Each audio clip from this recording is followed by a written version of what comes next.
It's your Uncle Cooper. These Cooper and Duramaxes aren't just tough. They're everyday tough. Okay, there's a lot of improvement. Go with the Coopers.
Welcome back, ladies and gentlemen, to Bazemore Hyder Stadium here in the CBC Banking press box. Had a saxophone solo of the Star Spangled Banner performed by one of the saxophonists from the Valdosta Marching Cats, and what a great rendition it was. And, hey, we're getting ready close to a packed house. We're getting ready for kickoff here as your Valdosta Wildcats host the Colquitt County Packers Region 1 7A title on the line for both teams. Of course, Valdosta will need a little bit of help from possibly a tiebreaker, but Colquitt can win outright.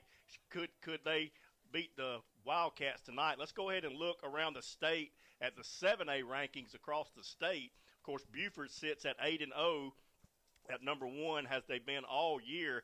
They beat Decula 50-7 last week. They play Mountain View tonight, and should Buford win that game, they will wrap up Region 8 7A. They will be the 1 seed. Of course, Colquitt County, the other 8-0 team, ranked number 2, last week beat Lowndes 42-14. Of course, Mill Creek, same region as Buford, beat Collins Hill 54-0. They play Decula tonight. Carrollton, we talked about them. They've already wrapped up their region. They beat Westlake 28-19. They play Campbell tonight. Then North Cobb moves up a spot to number 5. They beat Kennesaw Mountain 22-19. They play Cherokee tonight. Walton sits at number 6, all the way up from number 9 as they beat Cherokee 41-3. They play Osborne tonight. Lambert holding steady at 7. They're also 8-0. They beat Denmark 39-31. They play South Forsyth tonight. Of course, Valdosta was 3, lost to Camden last week, dropped all the way to 8. And then at 9th, Grayson moved up from 10th. They're 7-1. They beat Brookwood 42-14. They play Archer tonight.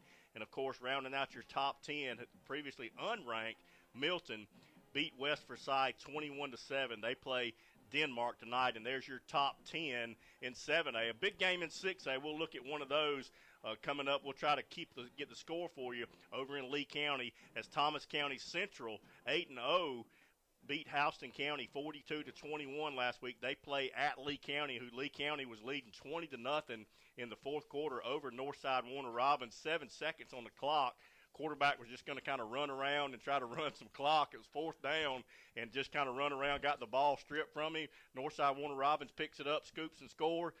7 seconds to go. All you got to do is basically run 7 seconds, and here you are thinking you're going to win, and you lose 23-20. Did you see video of that? Because I have not seen the video, but I've just heard the description of it. Yes. I guess you would say, wow, what a – There was fourth down.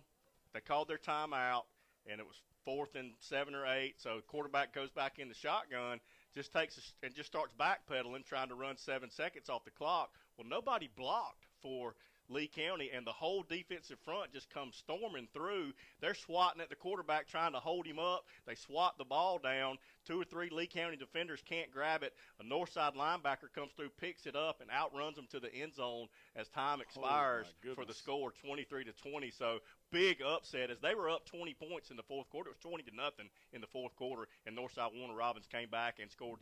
Had to get an onside kick, so everything went Northside Warner Robins' what was way. What was the final? 23-20. Why not just take a safety?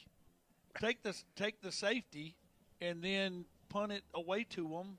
And hey, a lot of ifs, ands, and buts, brother. Wow. But it didn't work out for Lee County. So Lee County dropped all the way from number 2 down to number 7. And so that's going to be a big game in 6A. We'll try to keep those scores. I believe those games kick off at 7:30. So we'll try to keep you up to date on those scores as we get ready for our game here tonight. We're getting close to kickoff. Y'all stay tuned. We'll come back, and we will look at our starting lineups for tonight. We got about 10 minutes before kickoff. We'll be back with those starting lineups and final thoughts. Maybe see if we can get a word with Justin Crenshaw about what's going on in the locker room. So y'all stay tuned for more pregame show. We'll be back after this 2-minute timeout.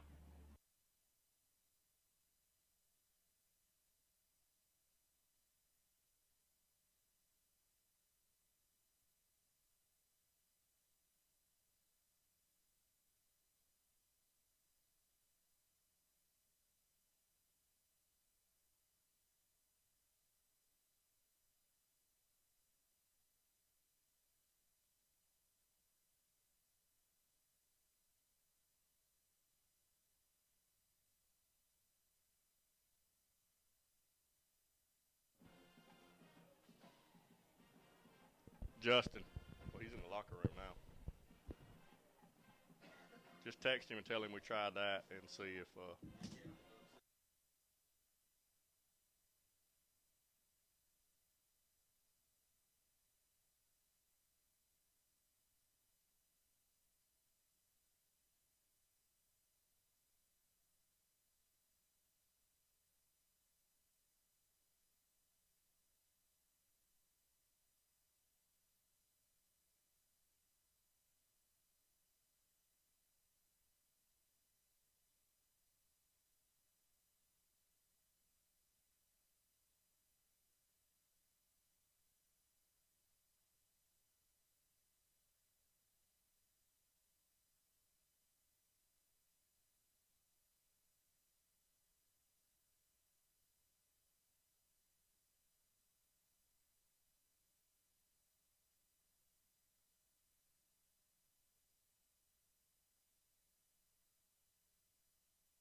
Welcome back, Wildcat fans. CBC Banking Press Box here at Bazemore Hyder Stadium. Your Valdosta Wildcats getting ready to host Colquitt County Packers for the region championship. Valdosta, of course, 8-1. Colquitt County comes in 7-0 on the year, but Region 1 7A championship on the line for both teams tonight. We talked a lot about those playmakers for Colquitt County, the defense matchup against their offense. But let's talk about some of our guys on offense. led by Todd Robinson. He's 52 of 101 for 793 yards for the young sophomore quarterback. 10 touchdowns, really taking care of the football to only 1 interception on the year for Todd Robinson. Todd also getting it done on the ground, 66 carries, 485 yards, 6 touchdowns on the ground, followed closely by number 3, Ahmad Denson, 51 rushes, 456 yards. He's averaging 8.9 yards per carry, 3 touchdowns on the ground. Ahmad also has some receiving touchdowns. And then Jordan Gatlin creeping up, 290 yards on the year. Charles Williams been out a couple of weeks, only managed a couple of carries last week. It'll be interesting to see who lines up at running back when they come out for their first offensive series. But I see Charles is dressed out, and he was warming up. He has 75 rushes, 378 yards, 5 yards per carry, 4 touchdowns on the ground. And then, of course, you got to talk about Eric Brantley when they put him back there. Young man has had 17 rushes, 7 touchdowns on the year for the big defensive end. Of course, looking down on the sideline, a lot of college coaches here at this game. We talk about all the talent on both sides of the ball. Valdosta, those big 3 up front. A lot of these guys, juniors, Nycar already committed to Georgia, Nico Fan, Charlie Pace. Those guys are really here at Bazemore Hyder to not only watch them, but watch some of these Wildcats. And, hey, you come out and have a great game, you turn some heads, and you go from being on a whiteboard to, hey, you might get a call tomorrow. There's many an athlete that has had an outstanding game when a coach was there to see somebody else open their eyes. And like you said, next thing you know, your name has gone from who is that to, hey, let's get this kid a call. That's it.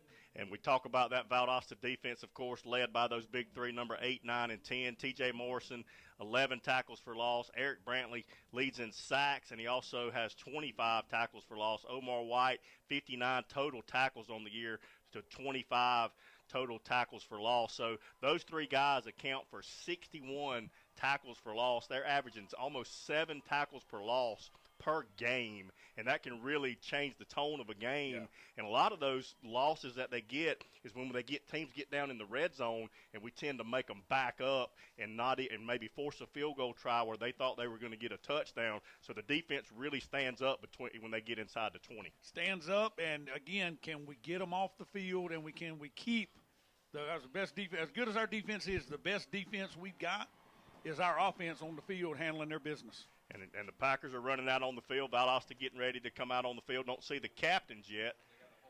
They got a whole bunch of captains here. Probably the whole senior class is coming out. We'll see who goes out for the coin toss. Don't see Justin Crenshaw out, as all the seniors are going to come out and be captains on senior night here tonight. Talk about the turnover margin. We did not get a turnover at Camden. The Valdosta defense has been very stingy, but they've also forced a lot of turnovers, led by those 7 interceptions from Tim Roberson. So the turnover margin for Valdosta is +9, forced 22 turnovers. We've given up only 9 fumbles and 4 interceptions, so a +9 turnover margin for the Valdosta Wildcats, and we did not get one last week, and we suffered our first loss. So I'm looking for that to be one of the keys, is which team is going to lead in the turnover battle coming in to the end of the game. And I believe whichever team does that is going to be the team that's ahead on the scoreboard. I believe you're right, and I will also say this: the work of Todd Robinson all year has been very workmanlike. Has shown some flashes, but it's been very workmanlike.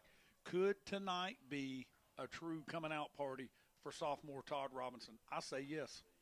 We've got a quick score from another big game, region champion implications in 3A. Cook County 7-0 over Fitzgerald. Appreciate Dr. and Coach Wade Beal. He steps in for us, and Coach Wade Beal giving us those updates on that Cook score. Of course, Lee County already up 7-0 over Thomas County Central in Lee County. So your captains that come out for the Colquitt County Packers: number 7, Lyric Thomas; number 18, Landon Thomas; number 35, Tyshawn Reed; number 72, Keyshawn Palmore.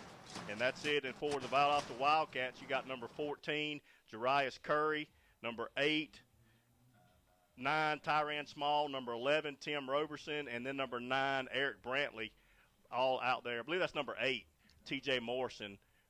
It is. It is number 8. He's got the back pad set, but that's your 4 Wildcats. The rest of the seniors are on the sideline.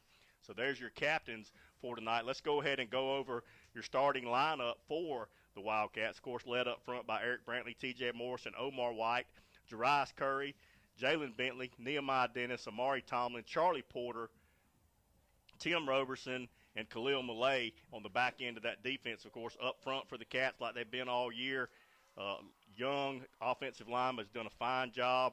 Jalen Burgess, Jermaine Booker, Jeremiah Alexander, Ashton Buford, Demarie Bennett, Mark McCoggle, Caleb Harden, and, of course, with Jalen Whitehead and McGriff out tonight, Grayson Levy and Shaq Wright will start in that 2 tight end set. Of course, Todd Robinson and running back by committee, a lot of banged up, but Charles Williams, Ahmad Denson, Jordan Gatlin, Javari Harris, and Caleb Howard, some of those young guys we may see tonight. And who knows what kind of wrinkles Coach Felton and Coach Harder will come out with offense, but I can bet you that they worked on being able to score some points this week.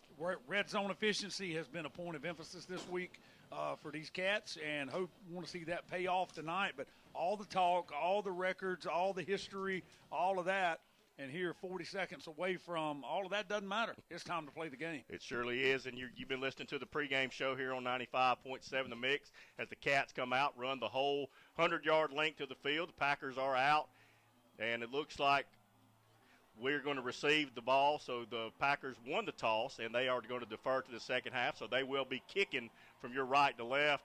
Wildcat fans on their feet waving their towels, big student section, band playing. What a great night for football. Colquitt County fans up across the way. Just a great atmosphere for a Friday night football game in one of the oldest rivalries in the state. It's old. It's flavorful. There's so many twists and turns have taken place in this rivalry. And let's call a good one. Let's get after it and, hey, pull a win out of this thing right here. We're going to need Mobley, and we're going to need Darren, we're going to need the whole group up here to pull this thing out. We need you back at home listening, cheering us on, and text us some scores so we can try to keep everybody up to date on some big rival games, but none bigger than this one right here at Bazemore Hyder Stadium as the Colquitt kicker sets the ball on the near hash, getting ready to kick off. Back deep for Valdosta, number 3, Ahmad Denson, and number 5, Jordan Gatlin, standing back inside their own 10-yard line, waiting on the official to blow the whistle so he can approach the ball. And he does, and it's going to be an end-over-end kick. It's going to go all the way back into the end zone for a touchback. So Valdosta will come out their first offensive possession from their own 20-yard line, and let's see who comes out at tailback and what the Valdosta offense can do on the first drive of the night. Fire off, control what you can control, get positive plays. No negative plays tonight. Control the penalties. Penalty bug's been a nemesis for us all year. And let's see what we got. Looks like Todd Robinson's going to come out. He's going to have Ahmad Denson in the backfield. Grayson Levy's going to be at tight end. And we got 2 receivers near side, single receiver far side, and Tyran Small. Ball in the middle of the field. Robinson going to line up with Denson in a pistol formation. 1 tight end. Surveying the defense. Now he moves Denson to his left hip. Takes a shotgun snap. He's looking to pass on first down. He's got time. Looking to pass down the sideline. Got number 7 open. He makes a great catch on the sideline. Need to get his feet in. And they're saying he did. Nice throw and catch. Nice tiptoe of the sideline by number 7 for Valdosta. That's Prince Jean. Colquitt County went zone to this side. Man across the way. No safety in the middle of the field and left him a hole just to sit down in. So first down for the Cats all the way out to the 38-yard line on the near hash. Cats trying to go fast as they get the chain set.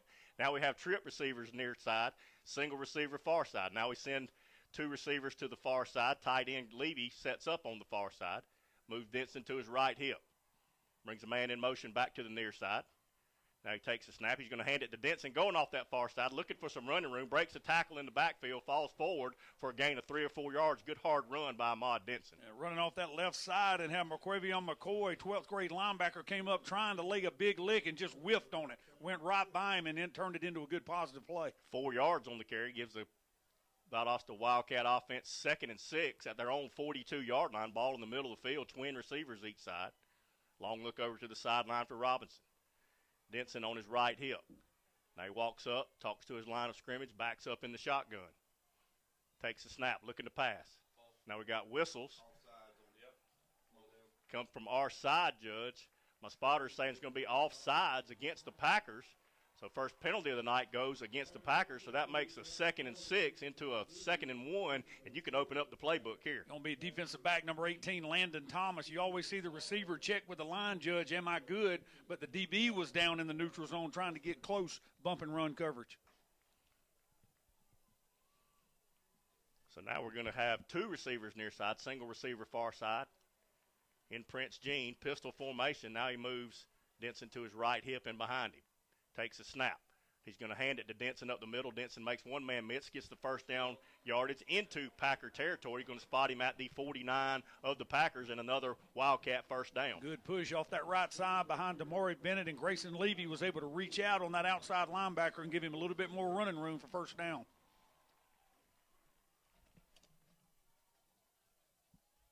So a long look over to the sideline, 1st and 10.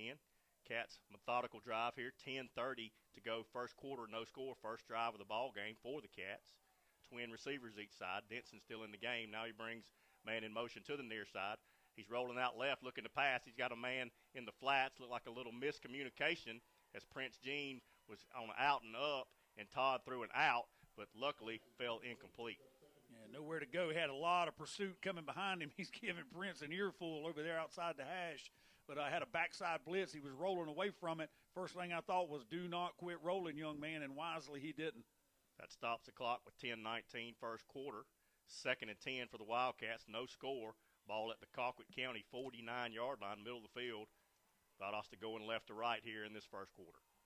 2 backs in the backfield with Robinson. Hands it to Denson on the stretch play, coming near side. He's met at the line of scrimmage and dropped for a loss back at his own 49-yard line. So that's going to bring up a 3rd down and 11 for the Wildcats. So here at midfield, kind of stalled. You got to pick up this big 3rd down early in this first quarter. Got the kick-out block you were looking for on the end, but linebacker fielded immediately, nowhere to go. Jalen Burgess able to get his helmet on it, kick him out, but just nowhere to go with it.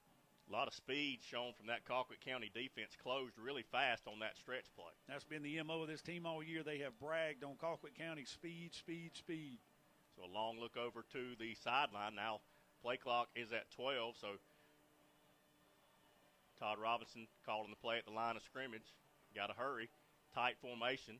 Now they send a man in motion. We're going to have to snap it quick. Trip receivers far side. Play clock's at 1. He does get it off, looking to pass.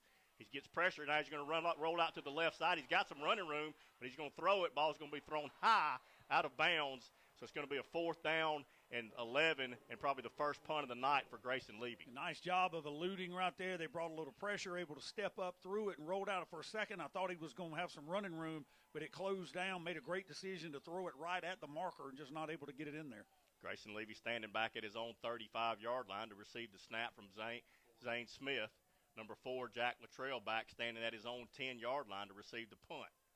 Need a big high kick, get down and cover this thing for the Wildcats. There's a low snap, but he gets it. And there's a nice high kick, going to go to the middle of the field. Going to call a fair catch at his own 13, 14-yard line. So a nice kick by Grayson Levy to pin them inside the 15. The offense comes out, had a little bit of success there, had a deep ball down the sideline that was able to complete and had some positive running yards, and but able to kick them back. So not a bad start for the Cats offensively. So we get our first look at that Colquitt County offense that they start at their own. They spot him at the 15-yard line. Not sure on that spot, but whatever. Nose of the ball touching the 15, middle of the field, tight formation for Colquitt, 2 backs in the backfield with Nico Fan. Takes a shotgun snap. He's looking to pass quick.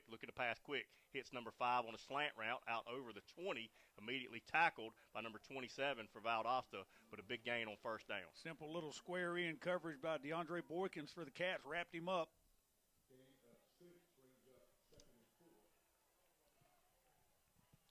Colquitt going fast. 2 backs in the backfield. Single receiver each side. Now he moves the tailback to his right hip. Nico's going to run. It looks like he's running the option. He breaks the corner, and he just slides down as he gets the first down yardage. Looked like they were running the little speed option. Nico turned it up, got a good block, and picked up just enough for first down yardage out to the 30-yard line. Student body right. Had 2 blockers leading him and just made a smart decision. Colquitt going fast. A lot of pace here from Colquitt County here early in the game.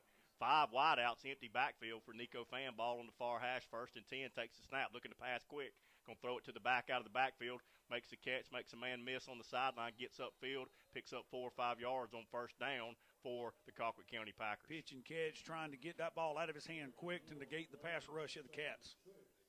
Lee County 10, Thomas County Central 7. Quick update there. If you want to check any scores, you can go to ValdostAtoday.com for all your scores on Friday night. Colquitt going fast, 2nd and 6 from their own 34-yard line. Offset eye to fans right, trying to get the Cats to jump off sides, and they do. Eric Brantley jumps off sides from that left defensive tackle spot on the hard count. So that's going to give them 5 more yards, and 2nd and 6 becomes a 2nd and 1 as they approach midfield. So they're going to change formations.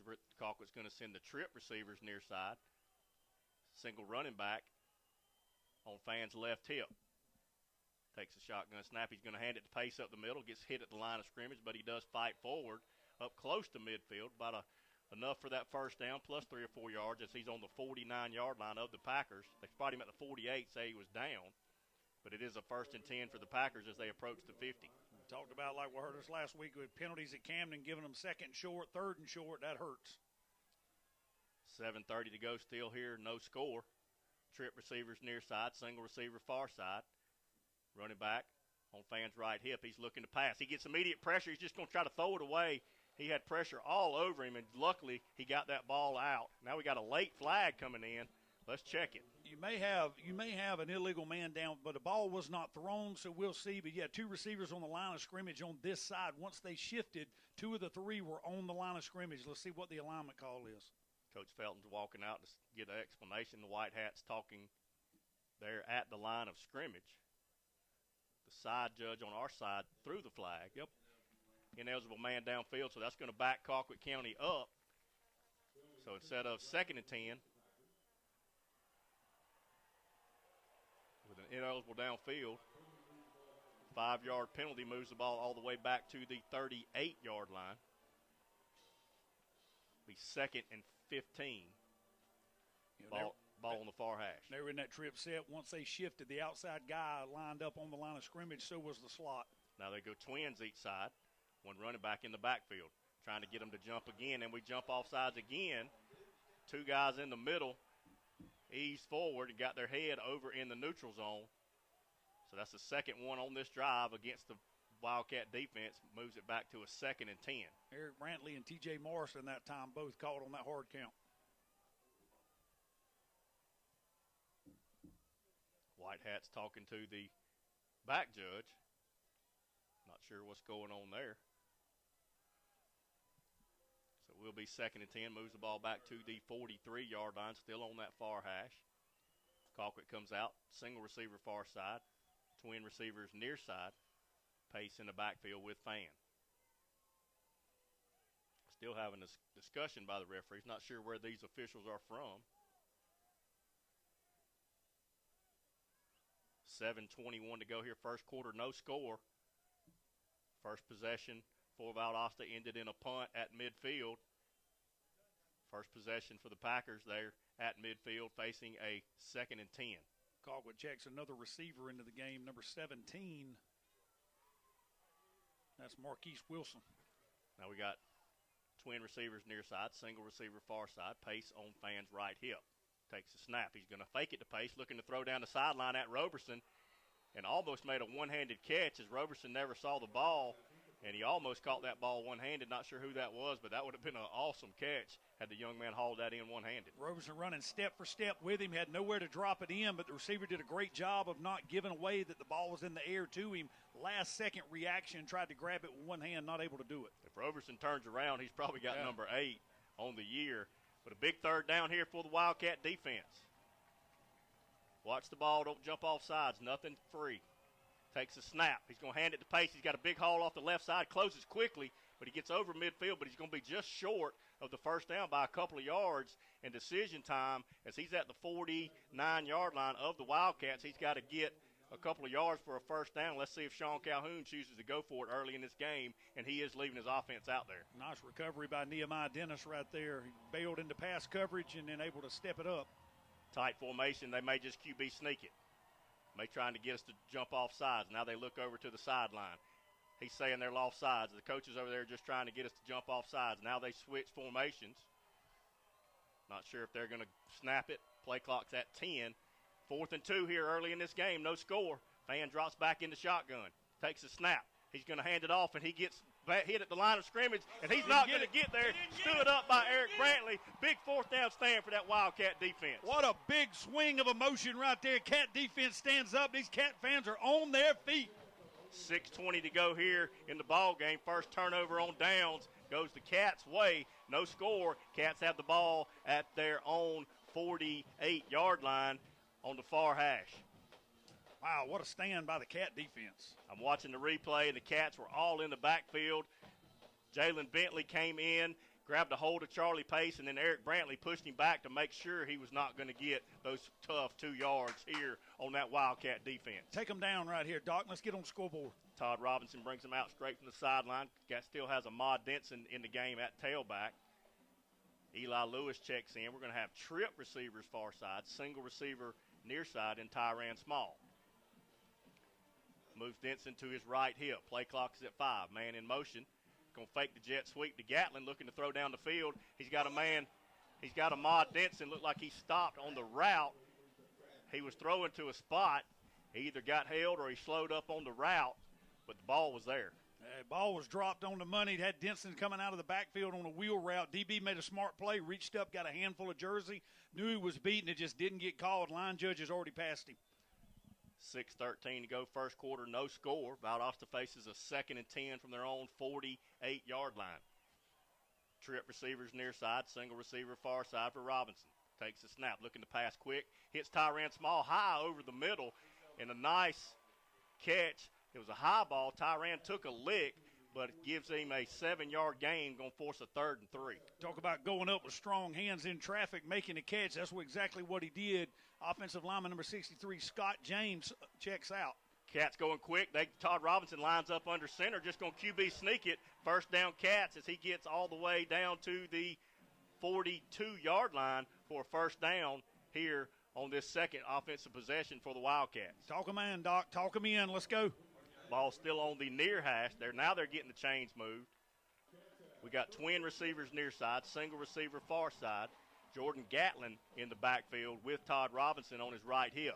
1st and 10 for the Wildcats in Packer territory. Long snap count for Robinson. Now he takes it. He hands the ball to Gatlin up the middle. Gatlin makes a man miss at the line of scrimmage, falls across the 40-yard line to the 39, so a good gain on first down between the tackles for Jordan Gatlin. Very active night by Kamal Bonner, number 11 for Colquitt County, coming downhill from that outside linebacker position, but again, just whiffed at Gatlin in the backfield. Give him a gain of 3, so that's 2nd down and 7. Ball's at the 39 of the Packers. Still on the near hash. Twin receivers far side. Moves Gatlin to his left hip. Takes a snap. Going to hand it to Gatlin again. Gatlin gets hit at the line of scrimmage and dropped at the line of scrimmage, maybe for a 1 or 2 yard loss. So that's going to bring up 3rd down and about 9 as they do give him a 2-yard loss. Hands it off right into the teeth of the blitz that was coming on that side from Colquitt County. Just nowhere to go. More hats than you could block. So big 3rd down here, 3rd and 9. Ball back at the 41-yard line of the Packers in the middle of the field. Number 26 checks in for Levy. We got the trip wide receivers near side. Single receiver in Prince Jean on the far side. Gatlin stays in the game at tailback on Robinson's right hip. Takes a snap. He's looking to pass. Colquitt's bringing a blitz. Picks him up. Robinson rolling out near side, and he's going to be sacked from behind back in Valdosta territory. So we'll see another Grayson Levy punt. Brought the blitz. Todd recognized it and tried to get out of there. Did a nice job. I cannot believe he didn't fumble that ball at the end. Able to hang on to it and got tackled from behind. Thought he had cleared it, and the guy dove, caught his feet, and just swept him right out from under him. So Grayson Levy's going to stand about the same spot he punted from earlier in this first quarter, just inside his own 35-yard line. Jack Luttrell's going to stand at about his own 16, 17-yard line to receive the punt. We need another good high punt. He's a dangerous return man. There's a snap from St. Smith. Levy steps into it. Nice kick. Going to drive him all the way back to the 15. Takes a Packer bounce but goes sideways. He's going to be down by Tim Roberson inside the 20. So a nice kick by Grayson Levy to keep it away from the dangerous return man. So 3:36 to go here. First quarter, still no score. Second possession for the Colquitt County Packers coming up. He knew it was going to be tough. As the offense is trying to find something that works. missing several players tonight, but don't get in a hurry. Your defense is playing well. You're winning the field position battle right now, and just keep doing what you're doing. Ball's on the far hash. They do spot it at the 19-yard line of the Packers. They come out straight from the sideline, led by Nico Fan at quarterback. Twin receivers near side, single receiver far side. Landon Thomas at tight end. Charlie Pace, pistol formation. Now he moves him to his left hip. Takes a shotgun snap. You're going to hand it to Pace going off that right side. Makes a man miss at the line of scrimmage. Still going. Spins out of some tackles, but he gets about a 3-yard gain. Ran a long way. Broke several tackles, but he did get positive yards. A 3 or 4 yard gain on first down. Omar White twisted off of his block and made contact with him in the backfield. The only problem was the Omar White's back is what hit Charlie Pace. He spun around, tried to get a hold of him, but he was already gone. Packers going fast. Twin receivers each side. Ball still on the far hash. 2nd down and 6, and that ball's at the 23. Nico Fan going to try a throwback tunnel screen, and it's open. He makes a man miss. He's got first down yardage, but he's run down from behind, but not before he gets out close to the 40-yard line on just a little throwback tunnel screen. Well-designed play. They ran that speed option to the right, gave you the same look there. He sold it and then bellied back to his left and had a backside screen coming across. So first down for the Packers. Clock under 3 minutes here, first quarter, no score. They're going fast. Same formation, Twins on each side. Takes a snap. He's going to hand it to the back in the backfield. That's number 12, and he's brought down by number 9, Eric Brantley, for a loss, 2-yard loss. So that's going to bring up 2nd down and 12. First tackle for loss for Eric Brantley tonight. Nice slant up front by Eric Brantley. Crossed right across the tackle's face, shoot right through the B gap, and wrapped him up from the backside. Nice play. Give him a loss of 2. Ball still on that far hash. Colquitt County going from your right to left here in that first quarter from the home side. Now we have trip receivers near side, single receiver far side, Fan in the shotgun. Long look over to the sideline. Maybe changing the play. Now he calls for the snap. He's looking to pass. He's got time. Going to swing it out here to our sideline. In and out of his hands, and he takes a big lick from number 20, Charlie Porter, and he paid the price. Boy, Charlie Porter able to plant and explode right back into coverage, get there just as the ball did. Like you said, laid a nice lick on him to force a 3rd and long. So big 3rd down, 3rd and 12 for Colquitt County at their own 37-yard line. They got to get out close to midfield for a first down. Twin receivers each side. Fan in the shotgun. Long look over. 22 seconds on the play clock. Colquitt in no hurry. Now he moves Charlie Pace to his left hip. Play clock under 10. Takes a snap. Looking to pass his Fan. Looking to pass. He's going to throw a ball deep down the middle. Got a big man down there. Ball's going to be picked off by number 2. That's Khalil Malay. He tried to stay in bounds, but we get the first turnover on the night on a pick by Khalil Malay. Tracked it all the way from his safety position, had the receiver streaking up the sideline. Malay right over the top. Just how you draw it up on Monday morning to show it on Friday night. That a baby. If he could have kept his in bounds, he had clear running lane, but his momentum took him out of bounds. But a big turnover on a 3rd and long. So the Valdosta Wildcats will have the ball at their own 21-yard line on the first turnover of the night. Cat D-line was able to disrupt that pocket just enough right there to get to him. Just about got to him by throwing that ball. But nice play right there by Malay. Wow. Cats come out from the sideline. Number 8, Charles Williams, checks in the game at running back. We got Tripp, wide receivers near side, single receiver far side. Ball still on that far hash. 1:48 to go, first quarter, no score.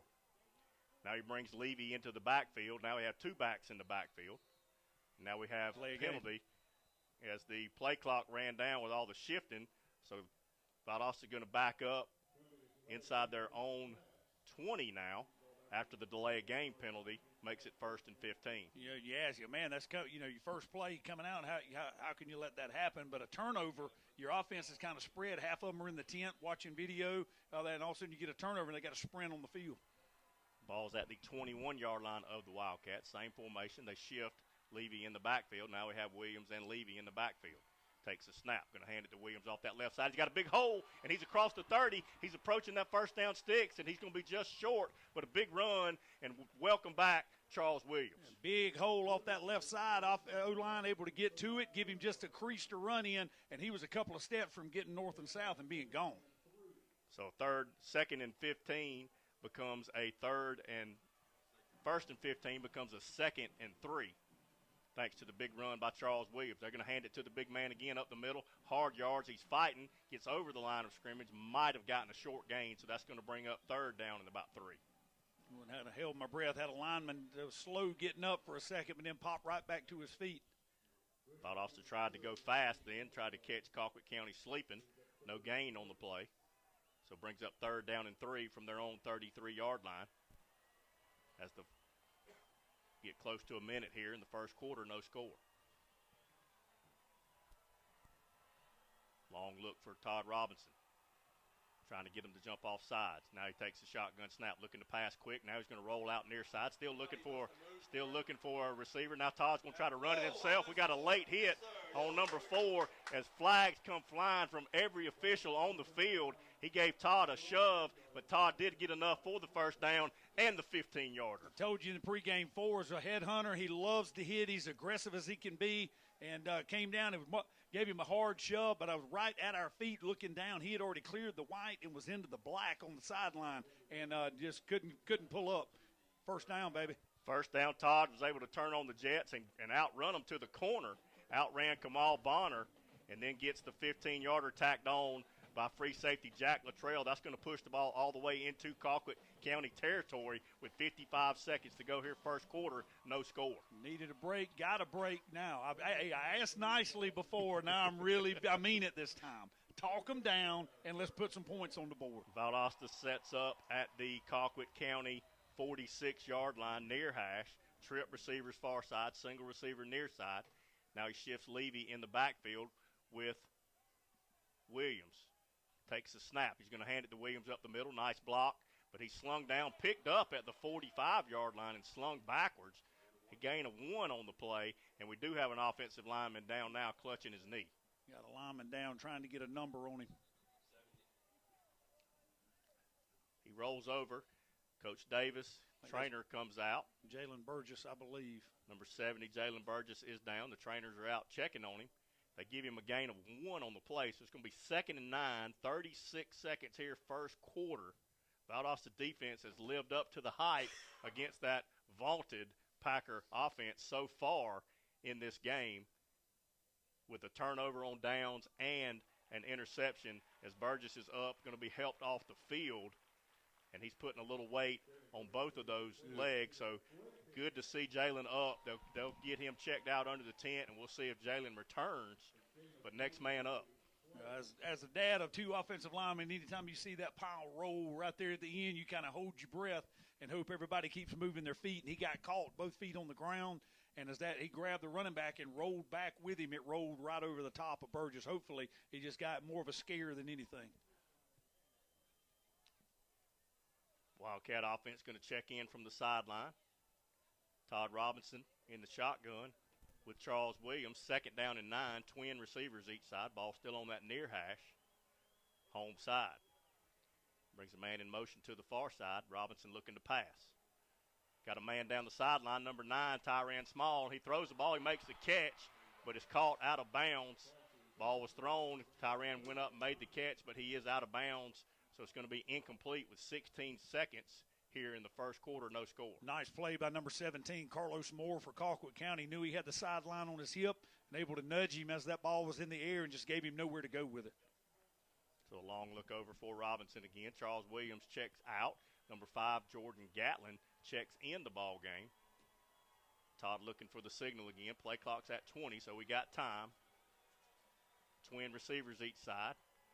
Gatlin, now he's going to move him to his left hip. Play clock's at 10. Shack Wright in motion to the far side. Takes the snap. Colquitt bringing a blitz. They're going to throw it. Try to throw it to Shack Wright on the line. Not enough time to set his feet. Ball falls incomplete, so that's going to bring up 4th down and 9. So what started out as a promising drive stalls at midfield once again. Here 12 seconds, first quarter, no score. Well-designed blitz. Nose guard crossed the guard's face, and the guard chased him. The Mike linebacker blitzed right where he turned from, and he had a clear path to the quarterback. Grayson Levy set the punt again. Number 4, Luttrell back inside his own 10-yard line to receive the punt.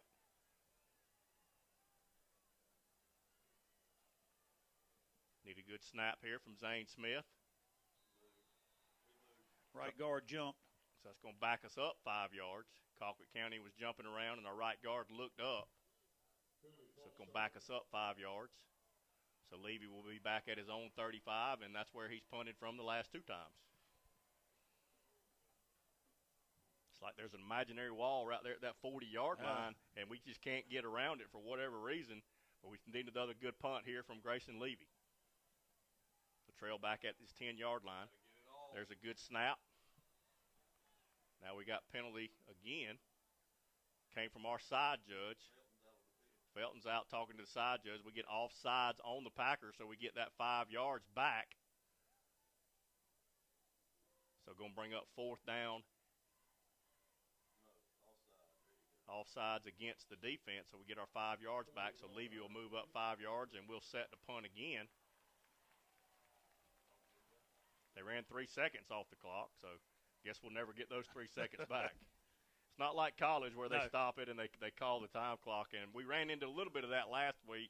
You know, usually don't like to, talk about them, but now they are talking, and maybe they are looking up here. Because on a penalty, there should be no time run off the clock. But here, early in this game, may not matter. Later in the game, it probably does. It very well could. It very well could. As you get deeper into the second quarter, and you want to get it right. TCC on the move. They're up 14-10 over Lee County. That's a great game up there going on in Leesburg. The North Side take the wind out of Lee County Sales. Cook 14-8 over Fitzgerald. That's a big game there for Cook County and Fitzgerald. Lowndes 0-0 with Richmond Hill. There's a good snap. Levy steps into it. Nice high end-over-end kick. We got a flag in the backfield. Ball's going to bounce, take a Colquitt County bounce, and we got to down it. We do down it, but this time it's at the 26-yard line. And we have another flag. Let's check it. My spotter's saying it's going to be illegal procedure against the Cats, and they probably will just add the 5 yards to the end of the kick. And Grayson had a good high kick, but it took a Colquitt County bounce at the 20 and bounced all the way back to the 25 of the Packers. Yeah, there's no rhyme or reason with those synthetic kicking balls. On Colquitt. On Colquitt County. And it's going to be a first down. Not sure what the call was. I'm not familiar with the officials' signals. Illegal leaping or something like that. You can't leave your feet. Leaping over a player, something like that. But the flag came out before he ever punted the ball, so I guess the first guy that got to the upbacks, maybe he left his feet and went over the top. And that'll do it for the first quarter. We'll sort it all out, but no score here from Bazemore Hyder. Y'all stay tuned for more Wildcat football here on 95.7 The Mix after this 60-second timeout.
Welcome back, Wildcat fans. CBC Banking Press Box here at Bazemore Hyder.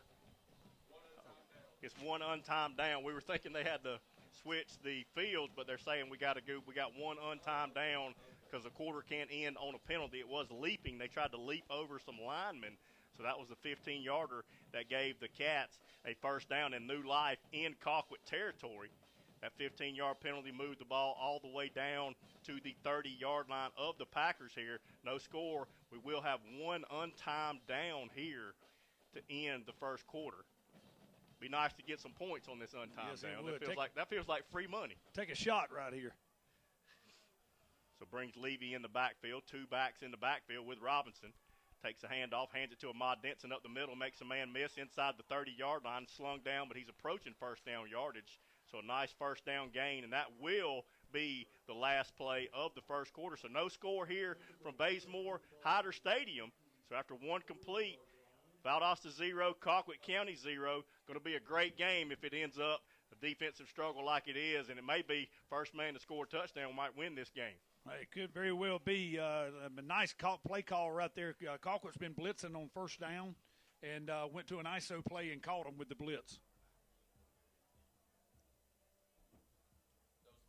Oh, there was 2 number 19s on the defense. Appreciate that update. Okay. And that's Coach Charles McCann hitting us with the text update. Right. We were unsure what was going on, but just a jersey issue for Colquitt County, and that's something that the whoever handles the special teams and the jerseys are going to get chewed out for, because especially if Valdosta goes down and scores a touchdown or even gets a field goal. That will be discussed, I promise you. It's probably being discussed right now, and I'm sure they've got some extra jerseys. If they need that man back out there, they will change the jersey for him.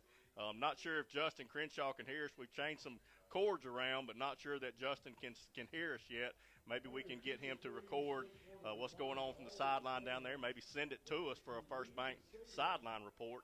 And as always, you can check all your scores on ValdostAtoday.com. One of the big scores from across town, Lowndes up 7-3 over Richmond Hill. Lee County is retaking the lead 17-14 over TCC. Charlton 20-7 over Clinch. And those are some scores from across South Georgia. Valdosta going from your right to left here. First place, second quarter, no score. Ball on the far hash now. Todd Robinson in the backfield with 2 backs. Ahmad Denson on his left hip. Takes it. Going to hand it to Ahmad Denson up the middle. Hit hard at the line of scrimmage. Fighting forward. Ball came out. They said he was down. They said he was down for no gain, so that's going to bring up a 3rd down and 3 for the Wildcats at their own, at the Packer 28-yard line. Tried to go right back to the plate. It just got a big pickup on first down, but Colquitt County did a nice job of shutting it down. So big 3rd down here. Probably 2-down territory. Here's where a little outside of Zepetta's range. He's only had a 32-yarder as his long on the year. 3rd down and 3 for the Wildcats at the Packer 28-yard line, and points may be a premium tonight. Trip receivers far side. Denson on his left hip. Robinson takes the snap, looking to pass. He got time, looking to pass, throws the ball into the end zone. He's got a man down there, and he's got a hold of him. He got him. And the guy on the side didn't throw the flag. The flag came from the back judge as he grabbed a hold of him to save a touchdown. That's a little teamwork, because the guy in the back corner is looking at the receiver's chest. He can't see his back. The back judge in the middle sees that jersey stretch out like a rubber band, and a smart play by the Colquitt DB. That was a gimme touchdown. It was all day. A nice ball, a nice route, and he just reached up and did the only thing he could was grab a hold of the receiver to keep you from scoring a touchdown. But that will give the Cats another first down. This time we're in the Langdale Honda red zone. I like it here because the Cats have already taken more shots down the field than we have in the past several weeks. So 1st and 10 for the Wildcats after the DPI penalty. Moves the ball all the way to the 12-yard line in that Langdale Honda red zone on the far hash. Trip receivers near side, single receiver far side. Ahmad Denson in the game on Robinson's left hip. Takes a snap. Robinson going to try to run it up in there. Gets positive yardage, turns around. He's still fighting, pushing the pile. Nice hard run by Todd Robinson on the design quarterback power off the left side of that offensive line. And not able to get the block he wanted from his left tackle. Defensive tackle able to slide off of him just enough and made Robinson cut before he wanted to. Positive run, but it could have been more. Wildcats can get a first down at the 2-yard line. It's 2nd down and 8. Ball's at the 10. Ball still on that far hash, going towards that home end zone. Cat fans on their feet. Twin receivers near side. Takes a snap, does Robinson, looking to pass. He's got a man in the middle, makes a catch at the 5. He's hit immediately, but a nice gain on 2nd down, brings up 3rd down and about 3 at the 5-yard line. Yeah, a lot of plays you can call here. Do you roll him out or do you sit him in the middle right here, Doc? That's the question. Ball's on the near hash this time. So 3rd down and 3, we can get a first down at the 2. If we get 5 yards, we hit pay dirt. Long look over to the sideline. Play clock's at 20. Got plenty of time. Let's get the right play call in. Cat fans on their feet willing this offense to score a touchdown. Robinson backs up in the shotgun with Ahmad Denson on his right hip. Brings Eli Lewis in motion to the far side. Robinson rolling out, looking to pass. Got a man in the end zone. Ball's going to be tipped and incomplete. He had a couple of receivers, didn't see him in time. Ball is tipped and incomplete, so that brings up 4th and 3. And looks like Coach Felton is going to send out his kicker and senior, Antonio Zapeta. Had Eli Lewis spotted up just across the goal line, but saw him just a second late. Linebacker chasing in pursuit, able to reach out and get his hand on it. But had him spotted up, he was there. Tee's going to be placed down at the 12-yard line. Going to be a 22-yarder from the near hash for the right-footed kicker. Todd Robinson in the hold. Zane Smith in the snap. Antonio Zapeta set to try to break this tie. Looked like Grayson Levy jumped on that shield on the right side, so that's going to back us up 5 yards, make a 22-yarder, a 27-yarder. And at that close from that right hash, that might be a good thing. You took the words right out of my mouth. Got to improve that angle just a little bit. His long on the year is 32. This is a 27-yarder. Zapeta struggled at Camden, missed one and had one blocked. Pre-game, he was setting the ball on the 25 and was banging it through no problem. Sets the tee down for the 27-yarder. Here comes the snap from Zane Smith. Todd Robinson to hold. Good snap, good down, and it's up, and the kick is good, and that makes your score Valdosta 3, Colquitt County 0. Valdosta offense taking advantage of a 15-yard penalty on a punt and strikes first blood 3-0 here at Bazemore Hyder Stadium. Y'all stay tuned for more Wildcat football. We'll be back after this 30-second timeout.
Welcome back, Wildcat fans. CBC Bank and Press Box. Going to be a short run-up. Going to be a low end-over-end kick. Going to come back. They're fighting over the ball inside the 10. Not sure which Colquitt County player got it, but he's got a big hole, and he gets up across the 40-yard line before he's brought down. The 2 receivers were back there fighting on it. Looked like that was number 16 that ended up with it, but a good return out to the 41, 42-yard line of the Packers, their best starting field position of the night. Kind of bunched up in our coverage in the middle of the field right there and gave him a lane to cut in. We got within about 10, 12 yards of the ball, and our middle 3 guys almost ended up shoulder to shoulder. A whole lot easier to block that way for Colquitt County and gave him a run lane. 9:20 to go here, second quarter. That scoring drive for Valdosta was 4 minutes and 18 seconds, capped off. 12-play, 64-yard drive capped off by Zapeta, 27-yard field goal, 3-0 here in the second quarter. Hands the ball in the backfield. Colquitt running back, number 8, Pace, gets across the line of scrimmage, approaching the 45-yard line, so about a 3-yard gain there on first down for Colquitt. Heavy backfield, had a lead blocker and pulled a guard trying to give him running room, turned it into a positive play. Now they checked that out and put 4 receivers on the field. 2nd and 7 at their own 45-yard line. Now we have 5 wideouts, empty backfield for Fan on 2nd and 7. Takes the snap, he's rolling right, looking to hit the man in the flat. He does hit him, that's number 19, and he steps out of bounds after he gets first down yardage into Wildcat territory at the 45-yard line of the Cats. Easy pitch and catch, ran everybody off and just checked the receiver on a little out route underneath it.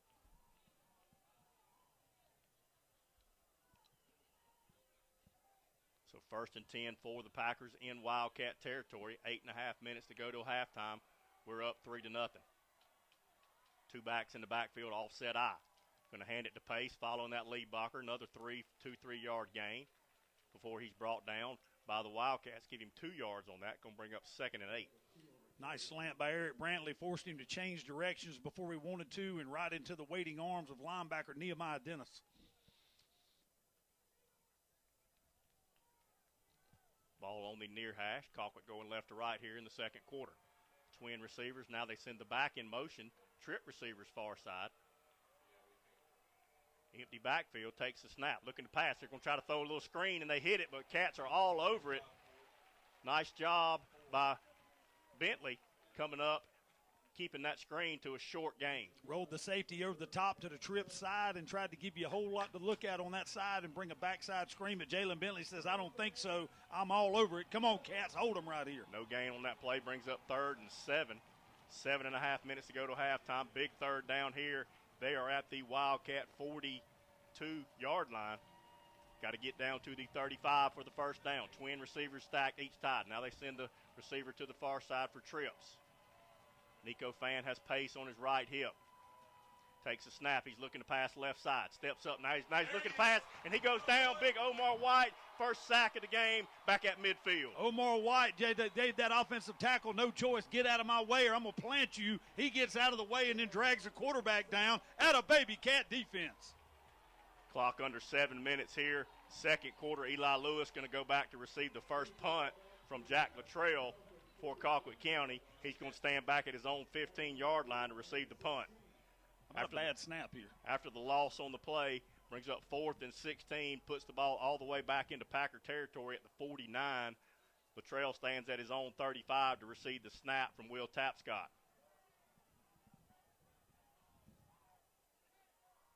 There's a good snap. Luttrell steps into it. Going to be a low spiral kick. Going to call for a fair catch, and the ball is going to be bounced at the 10 and roll all the way down to the 5, 4, 3, 2, and they're going to down it at the half-yard line.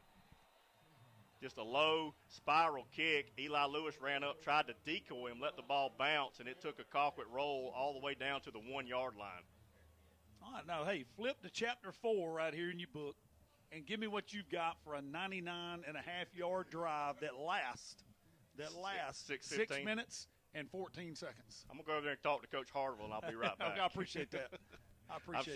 I'm sure they work on these scenarios all the time, but you got to get out of the shadow of your own goalpost first. A couple first downs here is key, just to kind of flip field position and not stay on your end of the field when you do have to punt. Robinson will probably go under center instead of snapping the ball back.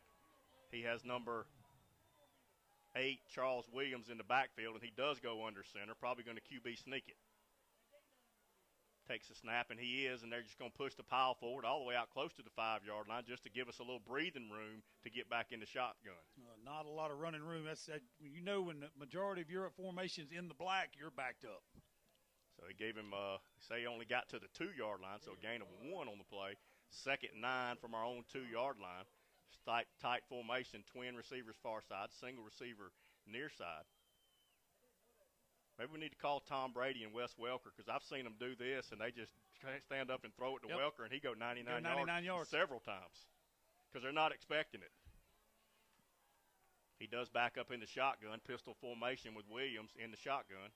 Now he gets under center. No, he's just talking to his line. Now he does go under center. Takes a snap. He's going to hand it to Williams in the backfield, and he gets hit at the 1-yard line and falls forward. No gain on the play, so going to bring up 3rd down and 8 from the 2-yard line. Well, I'd like to get a couple more yards right here just to give Levy some room behind him. They got the big boys in. De La Sims and T.J. Morrison check in along with Ahmad Denson. Long look over to the sideline. Going to have a full house backfield with Todd Robinson. Play clock's down to 15. Second quarter, 4:50 to go. We're up 3-0. Good punt by Colquitt's got us pinned down at our own 2-yard line, facing a 3rd and 8.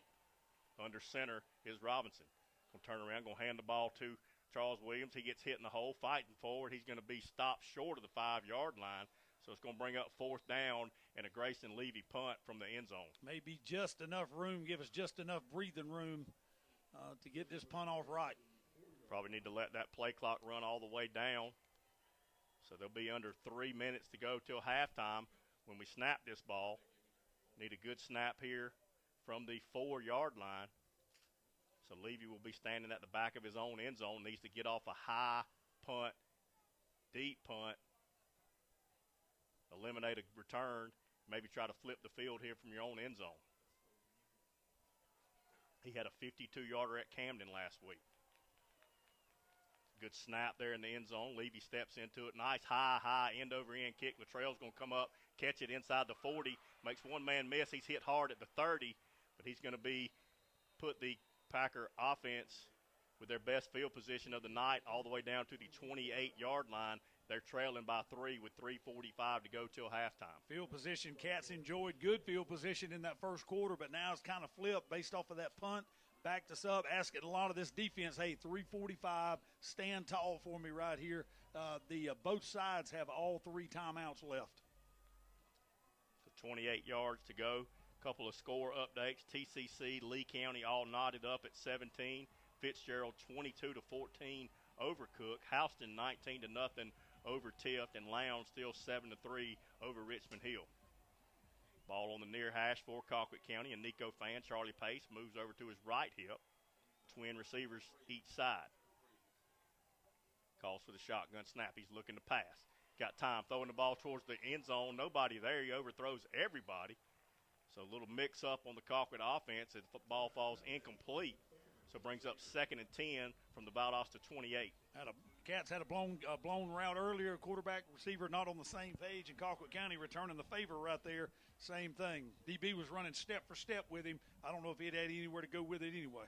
That stopped the clock with 3:38 to go here till halftime. 2nd and 10 for the Packers at the Valdosta 28-yard line. Now we have trip receivers far side. Tight end in the game. You got to keep an eye on number 18. Takes the snap, going to hand it to Pace coming off that right side. Gets hit hard at the 25-yard line, but he does fall forward. Good gain there on 2nd down. Give him a gain of about 5. Going to bring up 3rd down and 5. Building it tied. Look at them. They're going to take a shot here, but also play for that field goal, hoping to tie this thing up. Their field goal kicker is Brett Fitzgerald, the younger brother of Ryan Fitzgerald, who's now kicking at Florida State. And I believe he's perfect on the year for field goals. So big 3rd down here. Cat fans on their feet. 3rd down. Nico, now we got timeout on the field. Valdosta's going to call a timeout. We'll take a timeout with them. We'll be back. We'll be facing a 3rd and 5 deep in Valdosta territory. Cats up 3-0. We'll be back after this 30-second timeout.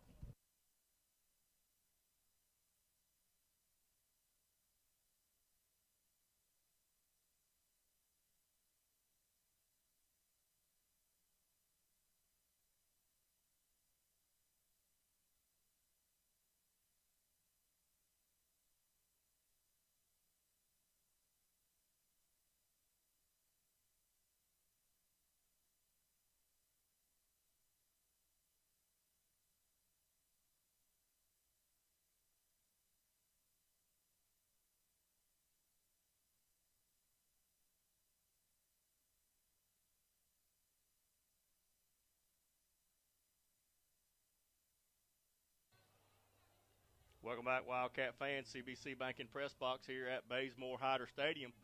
The Wildcats up 3-0 over the Colquitt County Packers. Packers do have a 3rd and 5 from the Valdosta 23-yard line. Twin receivers each side after the timeout. I believe Colquitt took that timeout. Looking to pass his Fan. Now he gets pressure. He breaks one tackle, but he's not going to get away from Amari Tomlin. He's going to be sacked back at the 25-yard line. So a big stand brings up a 4th down and probably a long field goal try. Great push up front, able to squirt through it, but Amari Tomlin right there waiting on him, wraps him up and pulls him down. What are they going to do? It would be a long field goal, not outside of his range, but it looks like they're leaving their offense out there. 4th and 8. They may just going to let the play clock run down and then make a decision. as they're looking over to the sideline. Each team has some timeouts left in their pocket. Wildcat fans on their feet. Those players urging these Wildcat defense on. High drama here at Bazemore Hyder tonight. Decision. That's why these guys make the big bucks. They are going to let the play clock run all the way down as they're in no hurry. They're just letting it run down. 2:20. Play clock's going to be around 2:05 when they do finally call a timeout. Now they call the timeout. It stops the clock with 2:11 here till halftime. Packers facing a 4th and 8 from the 26-yard line. Decision time for Colquitt County. How confident is he in his kicker? He did say, I saw an interview with Coach Calhoun, and he said exactly what we reiterated. Points are going to be at a premium tonight, so you got to get your points when you can get them. I don't think he'll let an opportunity pass. I think he sends the kicker out right here and gives it a shot, well within his range, and we'll see. Zapata put us on the board first, trusting that kicking game, and now I see their kickers trotted out, and looks like that's what may fixing to happen right here. Let's see, Brett Fitzgerald on field goals this year is 7 of 7. His long is 44, so he is perfect on field goals. He's had 7 attempts, 7 made, and a long of 44. He does have 52 total points for the Packers all year, counting those PATs, so a top scorer, and they do trot him out. He sets the tee down at the 34-yard line, so it will be a 44-yarder to match his long of the year. Don't jump, Cats. Number 2 in to hold. Tapcott into snap. Line it up to try to tie the ball game. Cats overloading that right side. Now we have flags, and the Cats, all that motioning, they leaned into the neutral zone. So that's going to make it 5 yards closer from the right hash for Brett Fitzgerald. They got the moving and shifting and people changing places. So that'll be a 39-yarder. 38-yarder after the 5-yard penalty. Still from the near hash, kicking left to right. Waiting for the snap. Good snap, good hold, and the kick is up. And the kick is good, and that'll tie your ball game up at 3-3, 2:05 to go here till halftime. All knotted up here at Bazemore Hyder. Y'all stay tuned for more Wildcat football here on 95.7 The Mix after this 30-second timeout.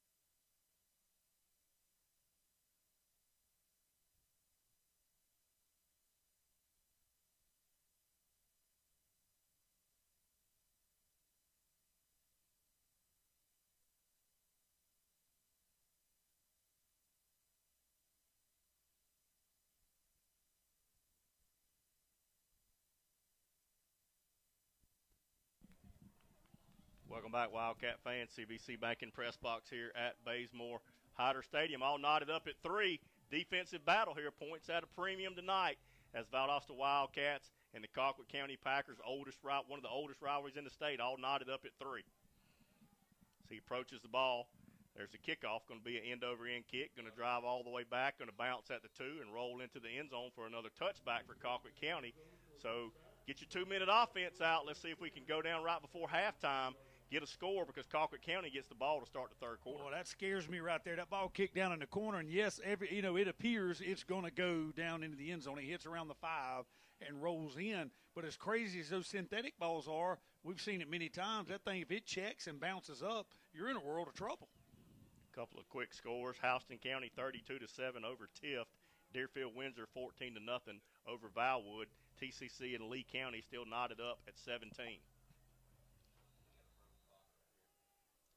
So Robinson brings them out straight from the sideline. Twin receivers on each side. Pistol formation. I believe that's Gatlin in the backfield. Now he brings Levy in the backfield. Now we have 2 backs in the backfield. Robinson takes the snap. Going to hand it to Gatlin going off that right side. Gets across the line of scrimmage. Hit hard and slung backwards. They're going to give him no gain on the play. 2nd down and 10. Clock's under 2 minutes. Big collision. Gatlin gets up limping. So So number 3, Ahmad Denson's going to check in the ball game. Gatlin's limping off. He is under his own power. Couldn't tell exactly what he was, if it was ankle or knee or what, but he's trying to trotting off half speed. Favoring that left leg. Gatlin had to leave the ball game last week at Camden as well. They'll get him checked out. Offset eye to Robinson's right. Takes a snap. Going to hand it to Ahmad Denson. Nowhere to go as he's slung down in the backfield. Going to be a loss of 1 on the play. And Colquitt County is going to use a timeout to stop the clock with 1:14 to go here till halftime. All knotted up at 3. We'll take a timeout with them. We'll be right back. More Wildcat football here on 95.7 The Mix after this 30-second timeout.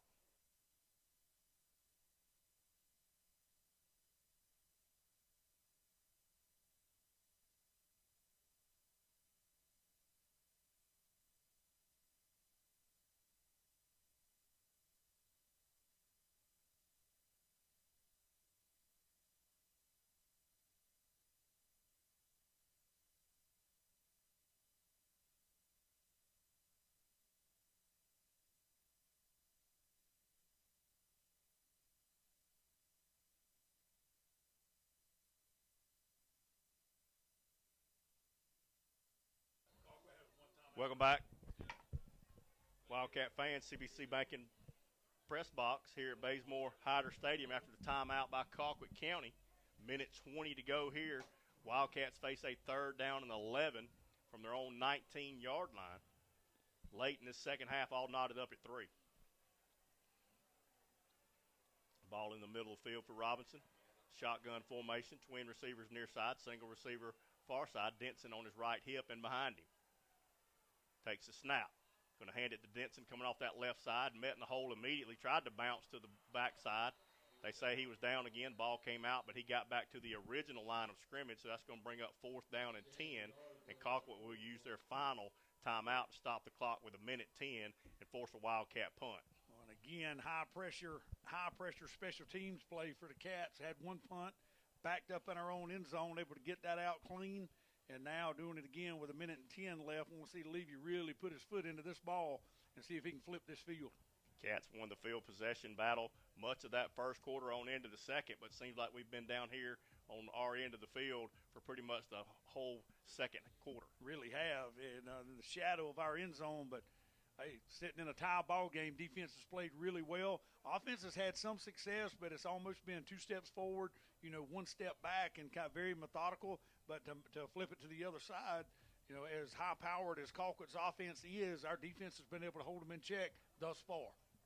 They surely have, and the Wildcats hustle out. Going to come out quick. Grayson Levy's going to stand inside his own 5-yard line to receive the snap from Zane Smith. Need a good high kick and get back and cover it after the timeout. There's a good snap from Zane. And a nice kick by Grayson Levy going off to the right side. Take a good bounce. It does bounce, but it bounces to the side and goes out of bounds in Cat territory. Thought it was going to roll down the sideline, but it took a hard right, went out of bounds at the 47-yard line of the Wildcats. Put a lot on our Cat defense all year, and I'll put it on them again one more time right here. Finish out this first half. Colquitt County will get the ball to start the second half. And I think that's why you saw the play call those last couple of drives. You know they're getting the ball. You don't want to give them anything cheap here at the end of the half, sitting 3-3. So a big stand by this defense with 1:06 to go here till halftime. Colquitt will start at the Valdosta 47-yard line, twin receivers each side. Nico Fan looking to pass. Going to throw the ball quick and out. Ball's going to be in and out of his hands, just trying to throw. Got a flag. Get a quick 5 yards. We got a flag on the far sideline. Way back at the 30-yard line, thrown by the back judge.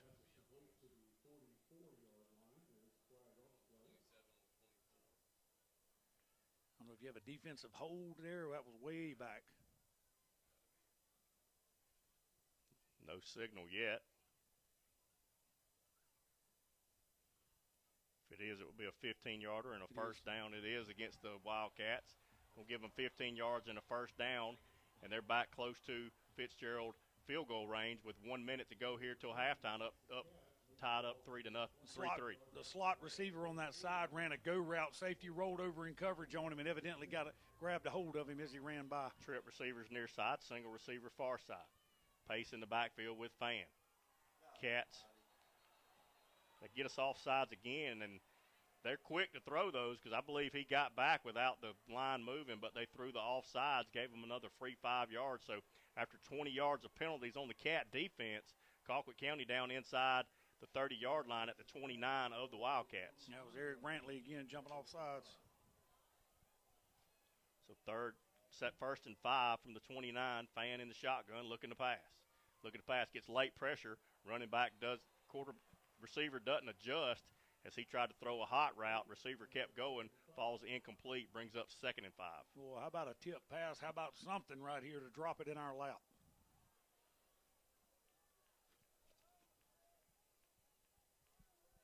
Ball on the far hash for Colquitt County. 53 seconds to go till halftime. Cat defense needs to back them up. 2 safeties for that Cat defense. Twin receivers each side. Pace in the backfield. Now he empties the backfield, looking to pass. Going to try to throw that inside screen, and he does catch it. Number 3 at the 20. Picks up a block at the 10, and he's into the end zone for a Colquitt County touchdown. That makes your score Colquitt County 9, Valdosta 3, PAT pending. Well, great crawl, just underneath screen. They gave ground, let the D-line come to him and clear out and hit him right in stride. Next thing that touched him was the end zone. Picked up a good block out there on the edge from his receiver, cut to the outside, and raced to the pylon with 44 seconds to go. Packers take their first lead of the night with the PAT pending to try to make it 10-3 with 44 seconds.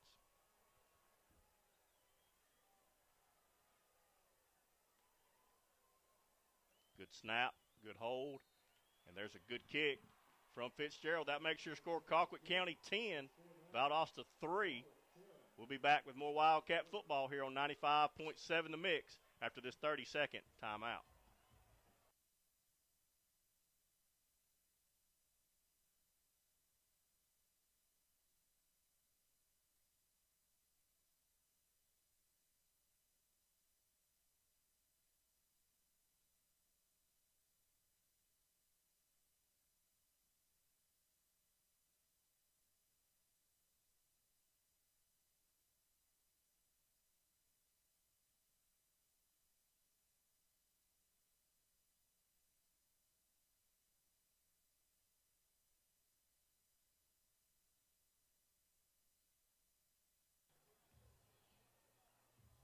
Welcome back, Wildcat fans. CBC Bank and Press Box. After the touchdown by the Packers, 44 seconds to go. Wildcats set to receive the kickoff.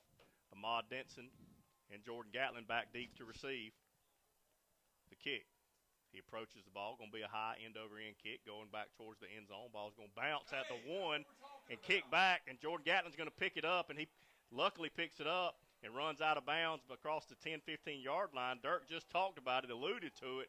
Thought it was going in the end zone. That thing checked up, and luckily Jordan Gatlin got to it before the Packers did. Glad he didn't turn his back to it. That could have been disastrous. So with 40 seconds to go, and the Packers will get the ball to start the third quarter. They mark him out at the 15-yard line. So the Packers, Valdosta will have first and 10 from the 15, but only 40 seconds and 2 timeouts to try to put something on the board. Come in with Charles Williams in the backfield with Robinson. Trip receiver set tight far side. Single receiver near side in Prince Jean. Ball on the far hash. Delay a game. Now we have another delay of game on Valdosta coming after the kickoff. So that's going to back us up to our own 10-yard line. First and 15 and only 40 seconds to try to get something here late in this first half. Late coming off the sideline right there after that kickoff return, and just too much of a rush. So same formation. Now they move the trips to the near side. Williams on his right hip. Takes the snap. Looking to pass is Robinson. Got a man down on the sideline. He makes the catch. Number 18. Eli Lewis gets positive yardage back up to the 20-yard line and gets out of bounds to stop the clock with 33 seconds. Brings up second down and about 6. Like the call, pitch and catch, and let's go. You got 2 timeouts sitting in your pocket. You never know. They do spot it at the 19-yard line. Same formation, takes a snap, looking to pass, bringing a blitz. They've got a man down the middle of the field. He just throws it deep down the field, in and out of the hands of a diving number 26 for Valdosta. Going to be incomplete. Stop the clock, 27. Brings up 3rd and 6. Caleb Harden trying to adjust to that ball in the air, but just couldn't quite get turned around. Kind of threw it into no man's land like a hope pass and just nowhere to go. Lucky that ball just hit turf. So Coach Felton's going to choose to use a timeout right here with 27 seconds to go until halftime. Cats trailing 10-3. Not able to get much going here late in this second quarter. Cats kind of dominated defensively the whole first quarter. Played field position game. Finally able to get an Antonio Zepeda field goal.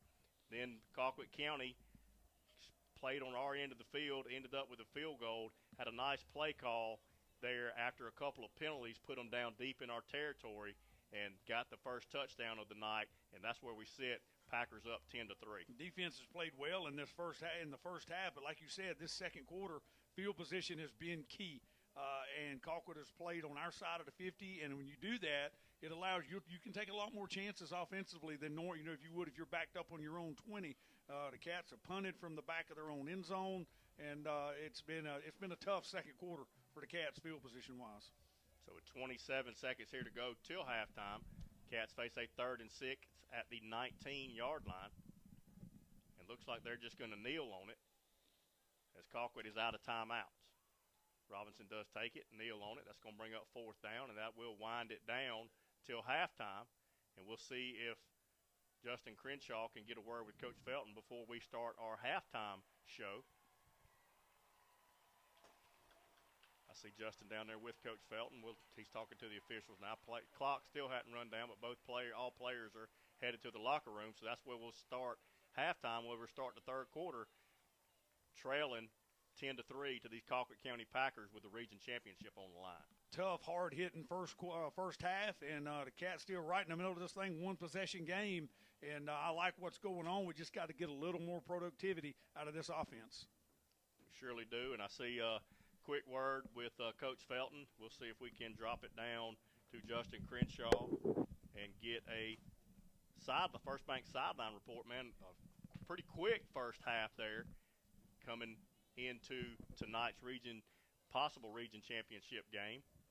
But I'd like to hear what Coach Felton had to say about that first half. Still waiting on Justin Crenshaw to get that to us. Quick stats on the night. Valdosta only 68 yards of offense to only 91 for the Packers, and I dare say that's probably their lowest total of the season so far. So as the band comes out, we'll go ahead and go to our first break, and we'll come back and we'll start the Benefit Advisors of Georgia and the Valdosta Insurance Services halftime show. We'll start with Coach Felton, so y'all stay tuned for the halftime show here on 95.7 The Mix after this 60-second timeout.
know what time it is. And if you don't know, you're about to find out. Welcome to the time where halftime is game time. I present to you the incomparable, undeniable, unfathomable, Valdosta High School, marching, cats, drum makers, show them how we get down. Yeah, baby.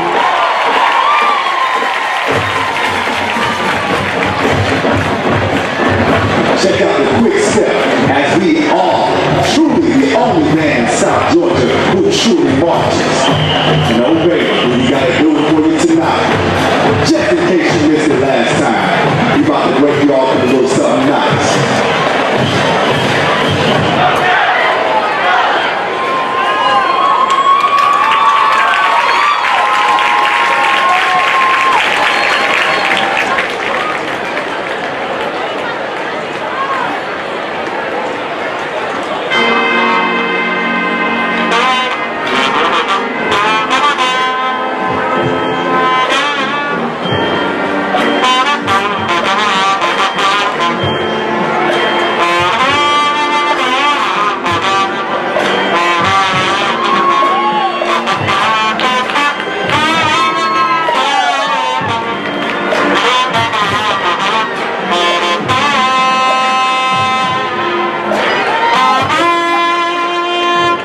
Sing, Winston.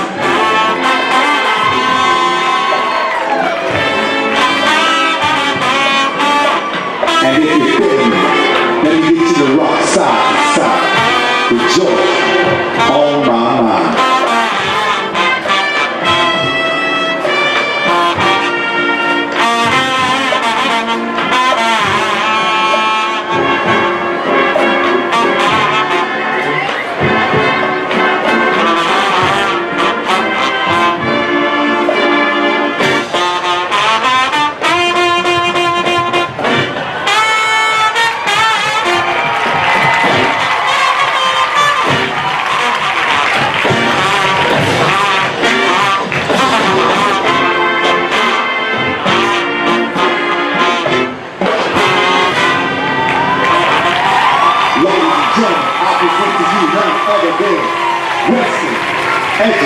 Show some love.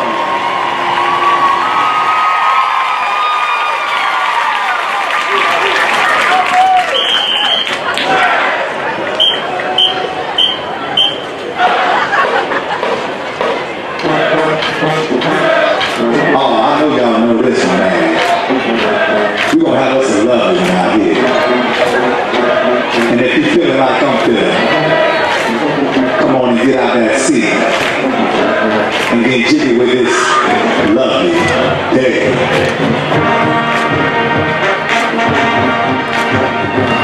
Now you know it's singing night, so let's show some love for them singers out there.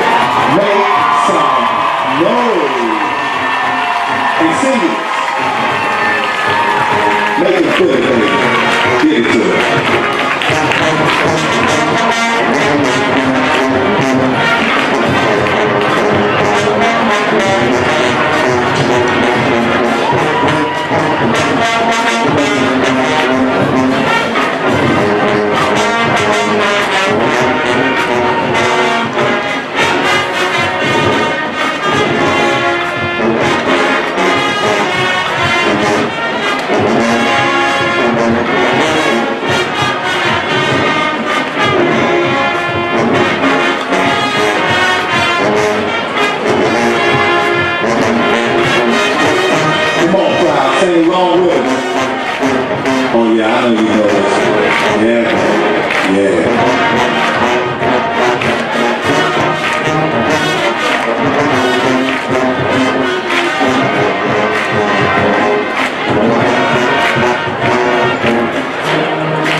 you some of this, baby. Let's get it.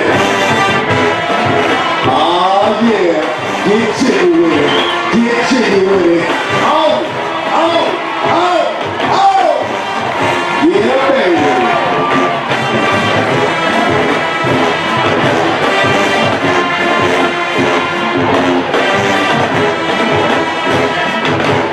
Check your footwork. Check your footwork. Hey, y'all enjoy this show. I need y'all to make some noise. I said a little bit louder now.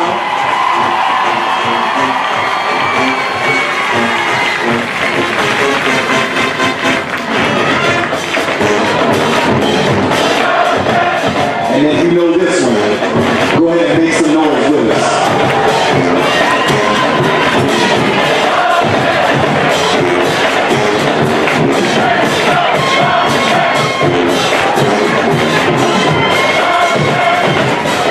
This show wouldn't be possible without your superintendent, Dr. Todd Casey, and your principal, Dr. James Richardson.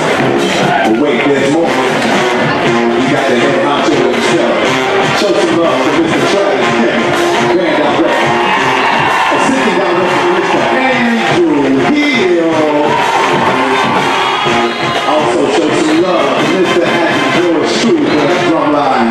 And don't forget Miss Joy Grantley, Miss Julie Savoy, and let's not forget those lovely ladies over the style and grace, Miss Kara Cook and Miss Keisha Thomas.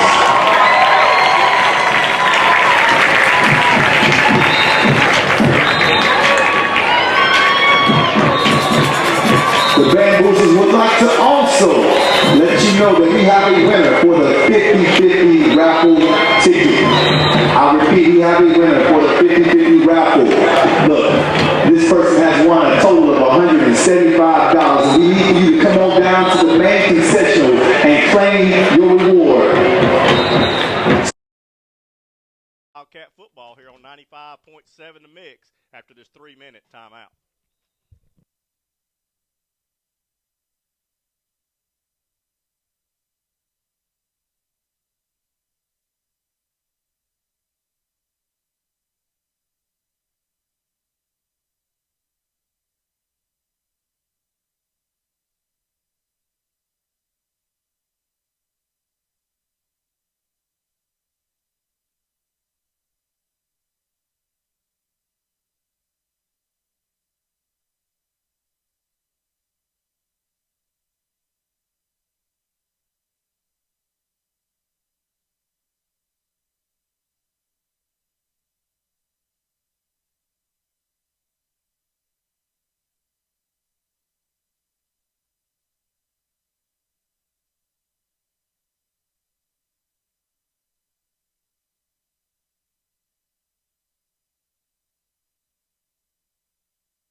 Welcome back, Wildcat fans. CBC Banking Press Box here at Bazemore Hyder Stadium, getting ready for that third quarter kickoff.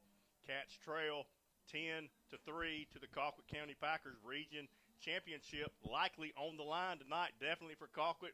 Possibly if Valdosta can pull out a win, could be your 2022 Region 1 7A champs and at least 2 home games in the playoffs, which would be sweet music after last year, doing what we did last year and not able to go to the playoffs, having to sit home while everybody else did. That region championship would be a lot of sugar after all that salt.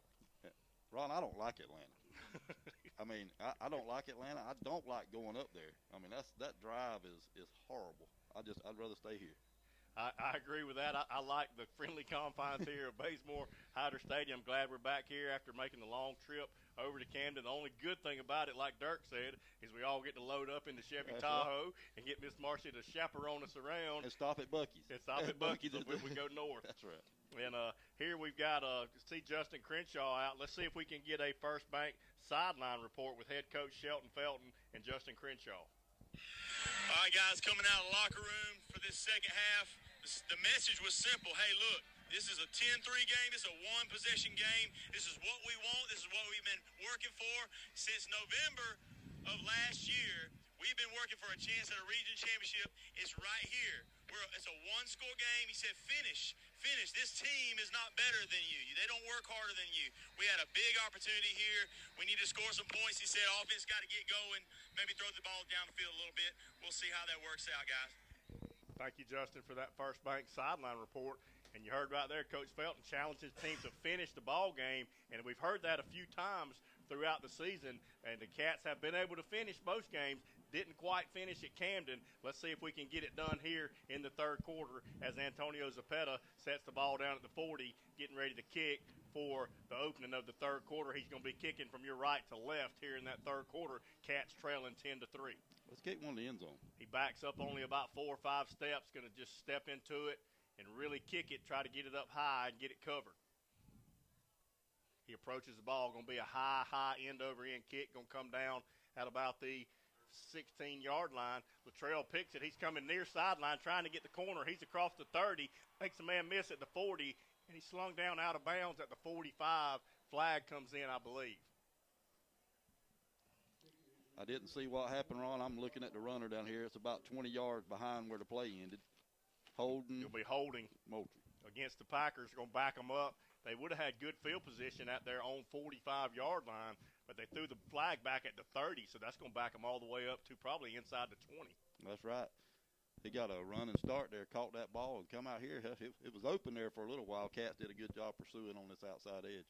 All that for naught as a holding penalty on the Packers, going to back it up, and they'll have about 80 yards to go. Cat defense really needs to stand tall here to start this third quarter, give the offense some momentum. And they do mark it off. They're going to step it off from the 30, 10 yards, all the way back to the 20. So the Cat defense is going to have 80 yards behind them, but that Packer offense is going to come out and try to drive the length of the field and take a 2-score lead. Let's cut out all these dead ball penalties and let's hold them right here. Valdosta was penalized 9 times in that first half. That's been plaguing the Wildcats since we've started region play. Ball's on the near hash for Colquitt. They're going left to right. Twin receivers far side for Fan. Takes the snap, going to hand it to Pace up the middle. He's tripped up in the backfield, falls forward, short gain, maybe a gain of 1 or 2. TJ he come right by TJ. He just reached out with a paw there and got a little hold of him there. No gain or cut short gain. So brings up 2nd down and 1. They do give him 1 yard. Just starting the third quarter, we trail 10-3. Packers have the ball, trying to go fast. Ball at the 21. Trip receivers far side. Pace on his left hip. Takes a snap. He's going to hand it to Pace again. He's hitting the backfield and slung down by number 10, Omar White, and there's one of those tackles for loss. Yeah, I don't even think he got touched. He just went right through the gap, and he was in the backfield trying to get the handoff. Loss of 2 on the play. So that brings up 3rd down and about 11 for the Packers here. First drive of the third quarter. Need a big stop here. Cat fans need to get on their feet and cheer this defense on. 3rd down and 11. from the 19-yard line of the Packers. Twins each side, looking to pass his fan, looking to pass. Now he's got a ball's tipped at the line of scrimmage, going to fall incomplete. No flags on the play. So just like I scripted it, 3 and out for that Cat defense, and going to force a punt here with 10:41 here, third quarter. And there's that man again, Omar White, coming around the corner. Had 2 people draped on him. He's just carrying them to the backfield. Got a hand on that ball. So that sets up a punt from Jack Luttrell. Eli Lewis stands back at his own 45-yard line to receive the punt from Luttrell. Spread punt formation for the Packers. Don't jump. It's 4th and 11. He's standing back at his own 5-yard line to receive the snap from Tapscott. High snap, and they're going to run a fake with Luttrell. Cats are all over it. They tackle him back at the 20, and there's another break for the Wildcats. Short field, just touching that Langdale Honda red zone. Packers try to run a fake deep in their own territory. Great job by the Cats staying home there. Mobley called it before the snap. Mobley's over here hollering, it's going to be a fake. Here it comes. A star-studded night here in the booth as none other than D.L. Hall making an appearance here on senior night. Great to see D.L. and been treated to a nice game, D.L. What brings you to town, my man? I just wanted to come check out the boys. It's been about 2 years since I've came back out here, so I had to come check out. You're always welcome up here, and great to see you. You had a great year going forward. Looking for some good things from you coming next year. And how are things going up there? Oh, it's going great. It was an awesome first year to get my feet wet, so it was a lot of fun. Were you going to stay and call a play with me here? Yeah, let's do it. Cat offense comes out straight from the side. Todd Robinson, Charles Williams on his left hip. Takes a snap. Robinson got time, looking to pass. Throws the ball deep to the end zone. He's got a man and just overthrows him in the end zone. Would have been a touchdown, but he just overthrew him to the pylon. Let's see if DL can get us a score here. You got to stay on the mic here, DL. Good to see you, my man. Yeah, how long are you going to be here for? I'm in and out for a couple months, but I'm off until February. So, healthy, everything going good. End of the season. I finished the season healthy, so that was my main thing this year. I got a full season under my belt, so. We look for good things from you. Every time you're on, we're watching you. Miss Marcy's always got you on. Everybody here in Valdosta is behind you 100%, my man. Yes, sir. So that brings up 2nd and 10 for the Wildcats. Robinson changing the play. He's got to hurry. 2 backs in the backfield. Takes a snap. Robinson's going to fake the run. He's going to throw it to Charles Williams in and out of his hands. A little RPO action and incomplete. That's going to bring up 3rd down and 10. Cats trying a little trickery there. Acted like he was going to run the ball and tried to flip it to Williams. A little bit behind him, falls incomplete. So that brings up 3rd and 10 from their own 21. Looking at the replay there, Charles Williams getting up slow, but he is off under his own power. So a big 3rd down here for your Cat offense. Long look over to the sideline. We send trip receivers far side, single receiver near side. Play clock's getting close to 10. Looks like Ahmad Denson checks in the backfield. Play clock is at 5. We got to get it off. We got 7 coming right here. There it is. We got time to throw. He throws it over the middle. Ball's going to be almost intercepted. We've got a late flag coming out. Let's see what the flag is back at the 3-yard line. DL wanted 7, but I'll take a DPI and another 1st down. Hey, that's all we need, 1st down. And Wesley Veal, too, in the booth. And great to see these Wildcats back out. Wesley miscalling his name and number out there, number 24, especially back in that 2016 season. That was magic. So let's check the penalty there. Looks like it is going to be against the Packers. Not sure what it is. Not sure if it will give us a 1st down. My spotter's saying there's 2 flags on the field. One of them says false start. And always great to see those ex-Wildcats come in here doing big things after they graduate from Valdosta. But once a Cat, always a Cat, and they know where home is. Hey, they know exactly where home is. You never know who I'm going to bring back to the press box with me. I'll take a little Gallivant on the field. Next thing you know, I've got a future, maybe a future Hall of Famer in tow. We need to put Darren back on because we were killing it when Okay, Darren was on the hold on. mic. All right, I'll stand outside and eat barbecue, look through the window, and let Darren call it. So not sure what the penalties are going to be offsetting, or no, that's going to not sure I missed the penalties, but we are lined up to try a field goal. They declined a penalty. So that's going to be a field goal try for Antonio Zapeta here. He sets the tee down at his 28-yard line. So it's going to be a 38-yarder from Antonio Zapeta.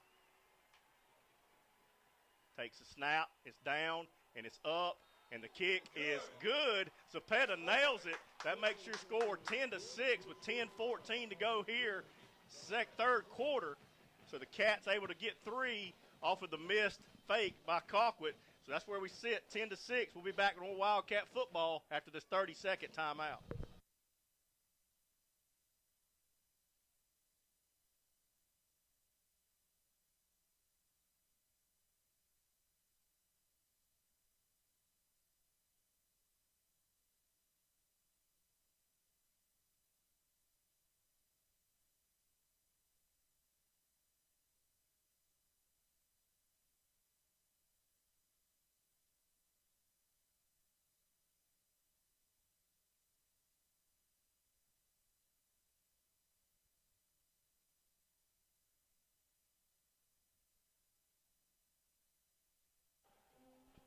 Welcome back, Cat fans. CBC Banking Press Box here at Bazemore Hyder Stadium. Not what we wanted, but we'll take the points after the missed fake by Colquitt County. Antonio Zapeta nails a 38-yard field goal. Probably would have been good for his career long, probably 45 at least. And a great kick by Zapeta. That makes your score Packers 10, Wildcats 6.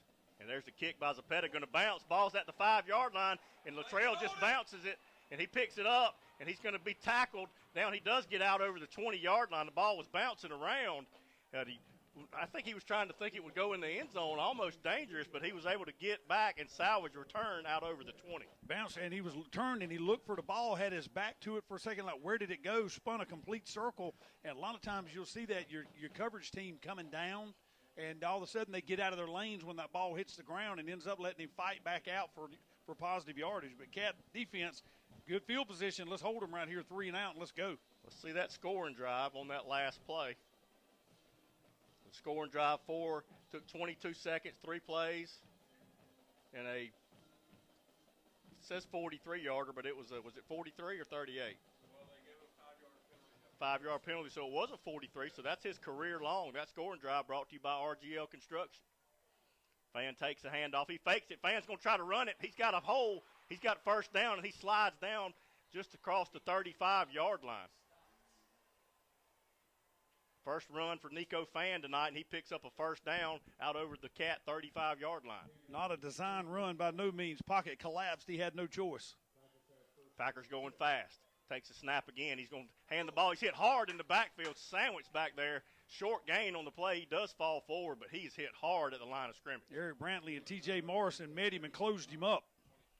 So 9:40 to go here, third quarter. Cats trail 10-6 to Colquitt County. Packers going fast. Twins on each side.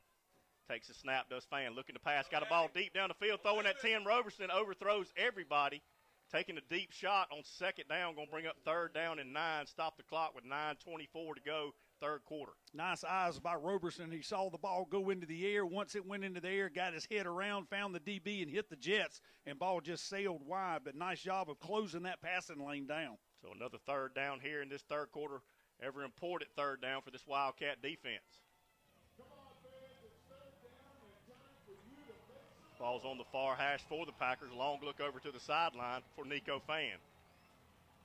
Got 2 backs in the backfield with him. Moves the tailback over to his right hip. Now he brings the man in motion to the far side. Nico takes a snap, looking to pass. He gets pressure. He steps up, going to run the ball. Going to come up, and he's going to slide. He's going to be short of the first down, about a yard, but he's just short of the 50-yard line. And decision time again for Sean Calhoun. What's he going to do? Roll the dice. They're calling it first down now. He slid short of the first down, but they said they spotted it at the 48-yard line, and they give him a first down with 9 minutes to go here, third quarter. Another first down. Pocket collapsed all around Nico Fan, but he was able to sneak out and get just enough yardage for a first down. Ball's on the near hash, takes a snap. He's going to hand the ball to number 12. He gets hit in the backfield by big number 10, Omar White, and then finished up by number 25, Nehemiah Dennis, for a one-yard gain. Nice push up front by the Cat defensive line. Second and long, third and long is what you want. So second down and 10. Ball at the 49, second down and 9. They do move the ball to the 49. 8.5 minutes to go. We still trail 10-6. Long look over by the Packers. Twin receivers each side.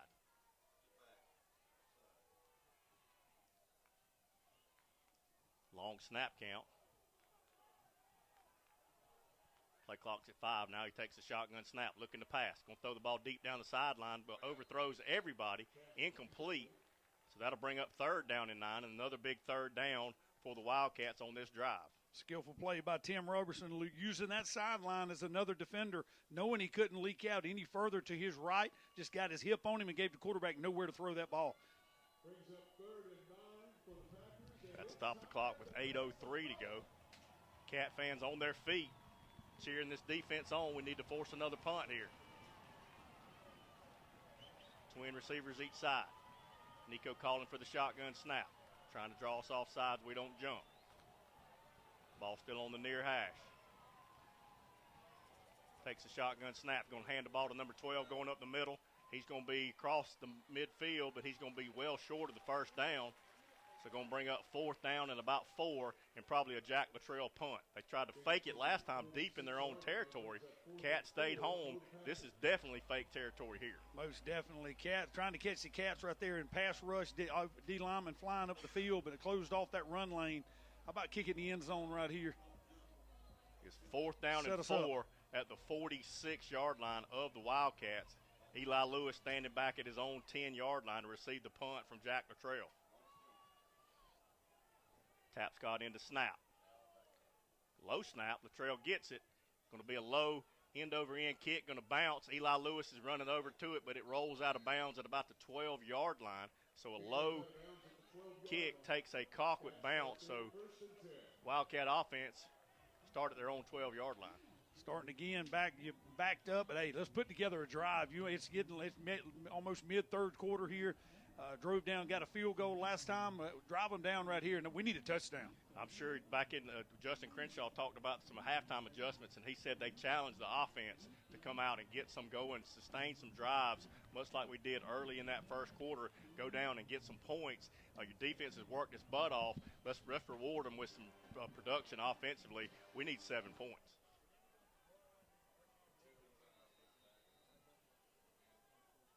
Todd Robinson comes out straight from the sideline with Jordan Gatlin on his right hip. Twins each side, set tight. Stands back at his own 6-yard line to receive the shotgun snap. Looking to pass quick. Throws it to number 18. He makes the catch at the 16-yard line. So going to be a nice pitch and catch on a little stop route. Give us second down and about 6. So Eli Lewis catching that ball in traffic, goes up, knows he's going to get hit, makes a good catch and pulls it down.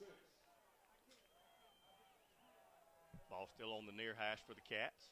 Cats going right to left here in this third quarter, trailing 10-6. Now we send trips far side. Single receiver in Prince Jean near side. Gatlin still in the game at tailback on Robinson's right hip. Packers showing blitz. Play clock's at 10. Takes a snap, looking to pass quick. Throws it across the middle, got a wide open. Eli Lewis makes a man miss. He's coming near side. He gets over the 30-yard line. Nice throw and catch. That's number 9, Tyran Small. Big gain and a first down for the Wildcats. Great play call, threw right into the blitz, had the outside linebacker come, opened up a seam right underneath him. Roberson recognized it, got it out of his hand by Robinson. Now the Cats go in tempo, same formation, ball still on the near hash after the first down. Trips far side, single receiver near side. Gatlin on his left hip this time. Looking over to the sideline. Now he takes a snap. Looking to pass quick. He throws it to Prince Jean. In and out of his hands. Tried to run before he caught it. Would have had a nice gain. Stay ahead of the sticks. But instead he dropped it. Going to bring up second and 10. Stop the clock at 6:03.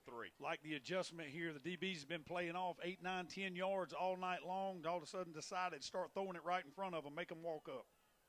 Same formation for the Cats. Now he's changing the play at the line of scrimmage. Backs up in the shotgun, plenty of time on the play clock. Takes a snap, looking to pass again. Cats pick up the blitz, throwing to Prince Jean down the sideline. He goes up, and the ball is going to be picked off by the safety, number 7, back at the 38-yard line. Safety came right over the top, caught the ball, 2 feet in bounds. That's going to be a turnover for the Wildcats. Ball floated on it, it never turned over, never dropped in, gave the safety time to break over and get there. Just much as we got the interception earlier in that first half, ball just hung in the air, and safety was able to get over and cover some distance. So 5:54 to go here, third quarter. Cats trail 10-6. First turnover by the Cats. They do spot the ball at the 35-yard line of the Packers.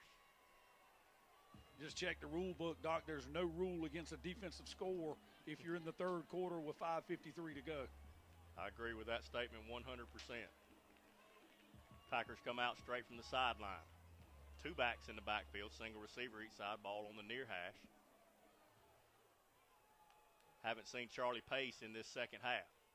Hands the ball up the middle. He's hit in the backfield by Brantley. He doesn't wrap up, so he does fall forward, 3 or 4 yard game. He hit him in the backfield, pinballed him, and he got 3 or 4 yards.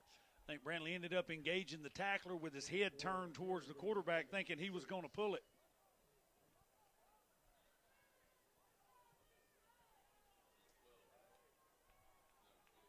.23 in the backfield. Hadn't seen number 8 Pace in there, and the offset eye to fans right. Takes a snap. Going to hand it to number 23, and he's slung down in the backfield for a loss on the play. That's Eric Brantley one more time. We'll snake it inside, and we've seen that's MO from him all year. Gets great penetration. If it goes away from him, he's very good at running it down from the backside. Big third down for the Wildcats one more time here in this third quarter. Need to stand up. So third down and 6 from the 39-yard line, ball in the middle of the field. Twin receivers stacked each side. Fan in the backfield, running back on his left hip, looking to pass. Now Fan's going to try to run it, and we're going to try to wrap him up, and we do. He gets back to the line of scrimmage, but that's going to be it. And another big third down stand by that Wildcat defense. Great pressure coming by the Cats right there by number 25, Nehemiah Dennis. He didn't make the tackle, but he made the play, forced him up into the pocket, right into the waiting arms of the pursuit. You know, we talked about all the head coaches that were here, the Kirby Smarts, the Alabamas, and the UCFs. There's between 20 and 30 college coaches here, a lot of them to watch these Colquitt County Packers, but they're getting an eyeful on this Cat defense. I promise you. Eli Lewis stands back at his own 25 to receive the punt from Latrell. They've already tried a fake, and we sniffed it out. Let's stay at home again. There's a snap. Latrell runs to the side. A nice high kick. Eli Lewis going to come up and catch the ball. Fair caught at the 25-yard line. Had to run up around a Colquitt defender, but he did make the fair catch to keep the ball from rolling. And he didn't in the first half. I'm glad he caught it, but it was a scary-looking fair catch. Glad he attacked it. I'm glad there's a wall behind me right here because that ball, as it got to his fingertips and started to roll away, my legs started giving away underneath me. Come on, O. Walk them down right here. Cats are going to take over. They've marked the ball at the 24-yard line. And that's where the Cats will take over on the near hash.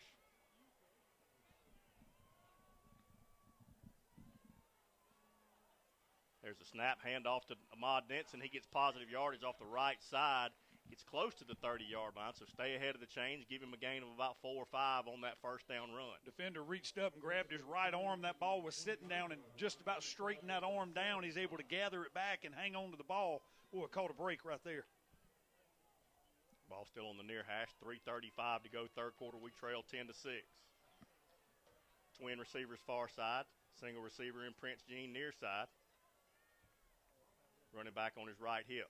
Takes a snap. That's to Denson. He's going to hand it to him. Denson gets up close to first down yardage. He is going to get a first down as he falls forward up to the 35, 36-yard line. That is enough for another Wildcat first down. Hard cut by Denson. Stuck his left foot in the ground. He was flowing to the left and then just turned it up north and south.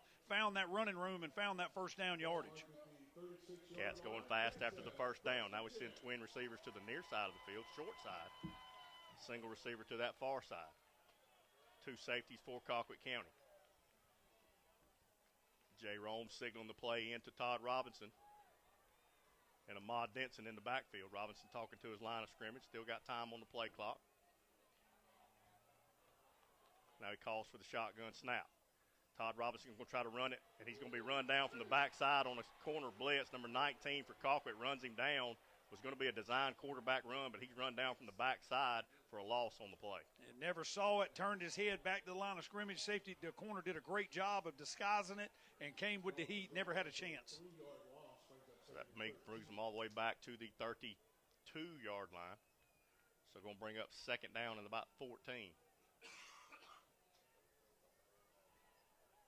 Clock at about 2:20 to go, third quarter. Need to get us in the third and manageable here. Now we send Trips far side, single receiver near side. Ahmad Denson in the backfield on his left hip. Takes the snap, looking to pass quick. Got a man in the flat. He's going to make the catch. That's Charles Williams. Gets back to the original line of scrimmage. Makes a man miss trying to cut back in before he's tackled down by the Packers. So it does make it third and manageable. They give him forward progress all the way out to the 39. Packers secondary showing great speed. When the ball went in the air, it looked like he had a little bit of running room after the catch, but closed up really, really quick. But again, you asked for a third and manageable, and you got it. I'd have liked to have 3rd and 5, but I'll take a 3rd and 7. I think we can do it. Ball at the 39-yard line on the far hash this time. Big third down for the Wildcat offense here. Minute 30, third quarter, we trail 10-6. Trips near side, single receiver far side. In the shotgun. 10 seconds on the play clock. We got to get it off. Takes a shotgun snap, looking to pass. He's got time, looking to pass. Throws the ball over the middle. It's caught. He breaks the tackle as Ahmad Denson gets first down yardage, approaching midfield up over the 50-yard line. Nice throw and catch, Todd Robinson to Ahmad Denson. Just what you wanted, a little check route. Denson slid out to the right, planted and floated back across the middle, right where those linebackers had vacated and dropped into coverage, and good pass and catch, moving the chains. Cats lined up like they're going to go fast. 1st and 10, nose of the ball at the 50-yard line. Under a minute to go, third quarter. Trip receivers near side. Takes the snap, hands it to Williams off the right side, falls forward into Packer territory. Nice pickup on first down. Good hard run by Charles Williams. Well, Charles Williams making himself skinny right there. There was no running room to start with. Shifted his whole line of sight, dropped it down, and squirted forward for a positive gain. They give him a gain of 2 on the play. Thought he got a little deeper than that. Play clock 23. Game clock 20 in the third quarter. 10-6 is your score. We trail. Guys, I'm wondering right here, they're going to let it run down and go to the fourth quarter. Felton's checking it with the official. Play clock's at 3, 2, 1. And they do snap it, and we hand it off. That's number 8, Charles Williams. Going to be loss of 2 on the play back at the 50-yard line, and that's the last play of the third quarter. So we'll go to the fourth quarter. Colquitt County up 10-6 over your Cats. Cats will face a second down and 10 from the 50-yard line when we return on 95.7 The Mix after this 60-second timeout.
Welcome back, Wildcat fans. CBC Banking Press Box here at Bazemore Hyder Stadium. First play of the fourth quarter. Cats trail 10-6, 3rd and 10 from the 50-yard line. Cat's going left to right. Twin receivers far side. Single receiver near side. Ahmad Denson on Robinson's left hip. Takes a shotgun snap, looking to pass. He's got time. Now he rolls near side, looking to pass. Going to throw the ball deep down the field. Overthrows everybody. Incomplete. So going to bring up 4th down and probably a Grayson Levy punt. Had a receiver crossing left or right by a little bit behind the coverage. We could have put a little bit more touch on that ball. Had a window to drop it in, but just not able to do it. So stall again at midfield. Zane Smith in the snap to Grayson Levy. Jack Luttrell stands back at his own 15-yard line to return the punt. 11:54 to go in the ball game.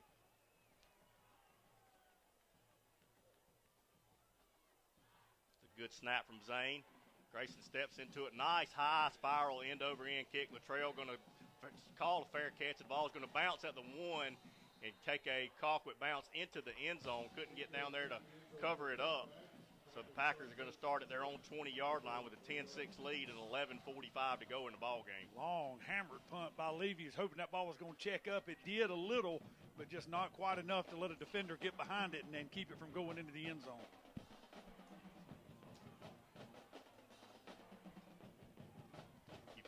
Everything your Cat defense, you've asked them to do, they've done it thus far in this second half.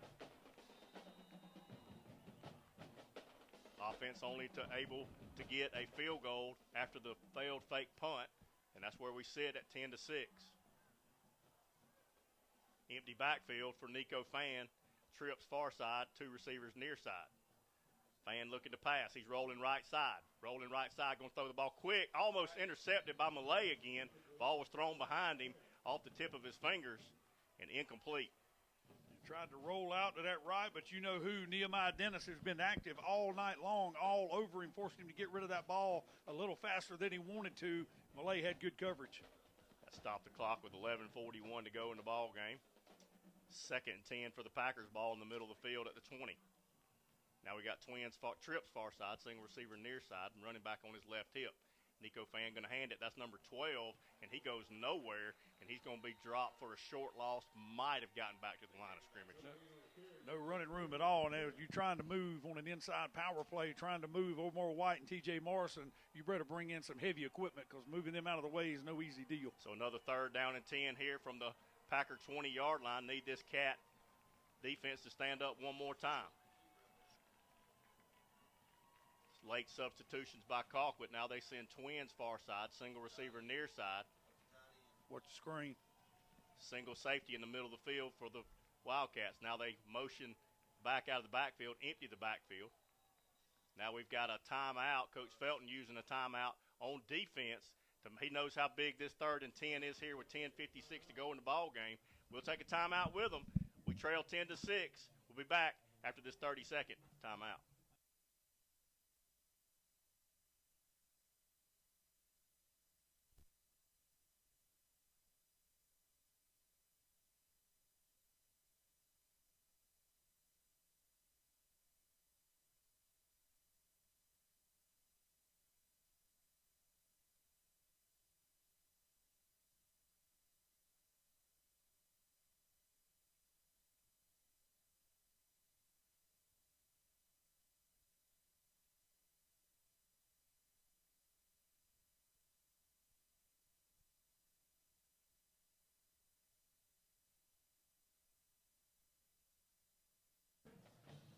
Welcome back, Wildcat fans. CBC Banking Press Box here at Bazemore Hyder Stadium. 10:56 to go in the ball game. Cat defense facing a 3rd and 10 at their own 20-yard line. Need to hold them here. Try to get some offense going as they've held the Valdosta Wildcats to only 2 field goals, and we trail 10-6. Trips far side, single tight end near side, 1 back in the backfield with Nico Fan. 3rd and 10. Cats 4-man front. Fan takes a snap, looking to pass right side. Nowhere to go with it. Now he's going to try to run it. Now he's just going to throw the ball deep down the field. Got a man open, number 24, all the way across the field. He makes the catch, and we tackle him at the 30-yard line, but a big pickup into Cat territory.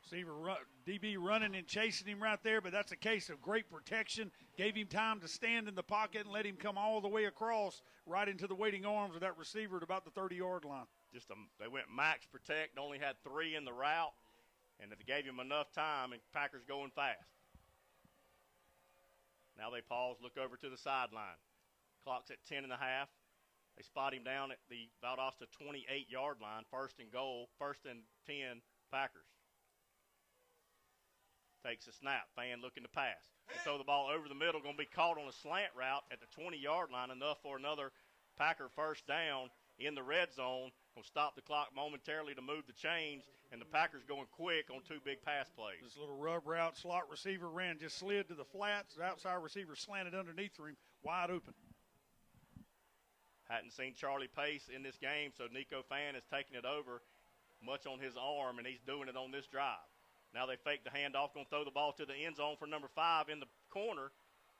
Don't see any flags come out. Now I see a late flag from the back judge. They're going to get us for a DPI. There was some hand fighting going on between our DB and the receiver. Looks like their feet just got tangled up on the replay, but they threw the flag for a defensive pass interference. Line judge running right there with it, but again, he can't see the backside. May have had him wrapped up, blocked from our vision too.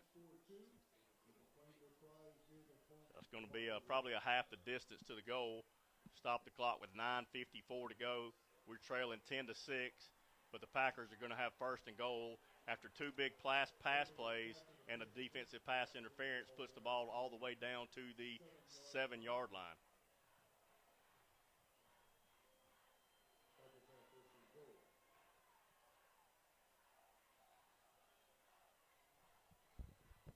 Finally get the ball spotted.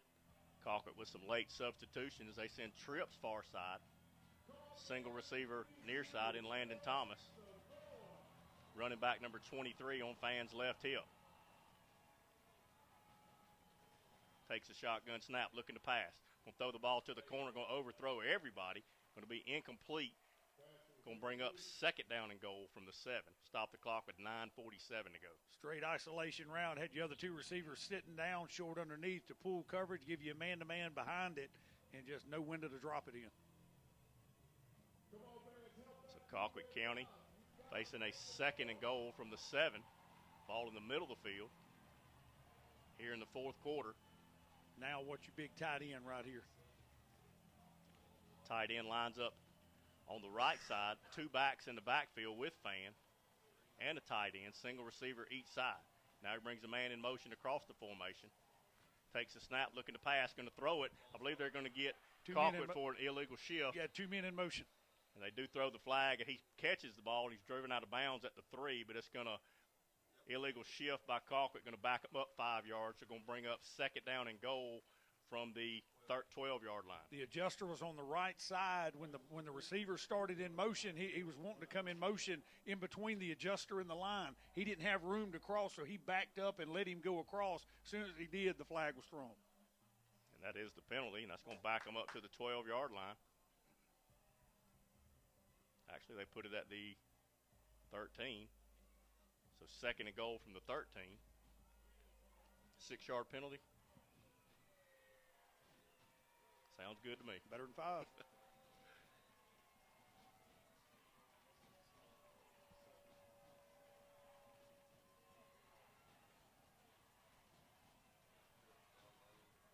Trips to the near side, bunch set. Lone running back on his left hip. He's going to hand it to him, number 23. He gets up close to the original line of scrimmage, up over the 10-yard line, and that's where they're going to stop him at the 10-yard line. It's going to bring up 3rd down for the Packers. 9.5 minutes to go in the ball game. We trail 10-6. Defense is leaving their guts on the field, play after play after play. Man, we need a break. Colquitt in no hurry. They're milking that play clock all the way down. Big 3rd down here for the Wildcat defense late in this 4th quarter, trying to keep it a 1-score game. Brings a man in motion to the far side. We've got another flag, going to back them up 5 yards again. So what was a 3rd down is going to be a 3rd down and about all the way back to the close to the 20-yard line. Can't say I blame him. Right tackle said Eric Brantley's lined up in a wide 9 out in front of him, knowing he's coming downhill angle to rush the pass, trying to get a little head start, and just started too soon. Move the ball back to the 15-yard line. We'll bring up 3rd down and 9 for the Packers from the 15 of the Wildcats. Big play here on 3rd down. Offset eye to Fan's right. Single receiver set wide each side. Number 23 at tailback for Colquitt. Takes a snap. He's going to hand it to him. He fakes it. Nico Fan is dropped down in the backfield. I totally missed that ball. I really thought that ball got batted up. Look at the replay, got batted up as when it got to the receiver. I thought he was bobbling that and never came down with it in bounds. He faked it. They hit Nico Fan. I don't know how he got that ball out of there. They got a 1st down. They say he caught the ball at the 1. I'm watching the replay here. And he got it up, and they give him a catch at the 1. Tight, big formation for the Packers. They snap it to the tailback, and he's trying to fight forward in the end zone. And they call a touchdown late, and that's going to make your score Packers 16, Valdosta 6, with the PAT coming with 8:26 to go. I'd like to go back and revisit that catch right there on the 1-yard line. That ball was bobbled up when it hit his hands. The DB punched it out. It floated free. He grabbed a hold of it again, but by that time, I really thought his feet were out of bounds when he got control of that ball. I watched the replay again, and it was definitely bobbled over there in front of the side judge. He had no way of seeing it. And here's Fitzgerald on to try the PAT to take an 11-point lead.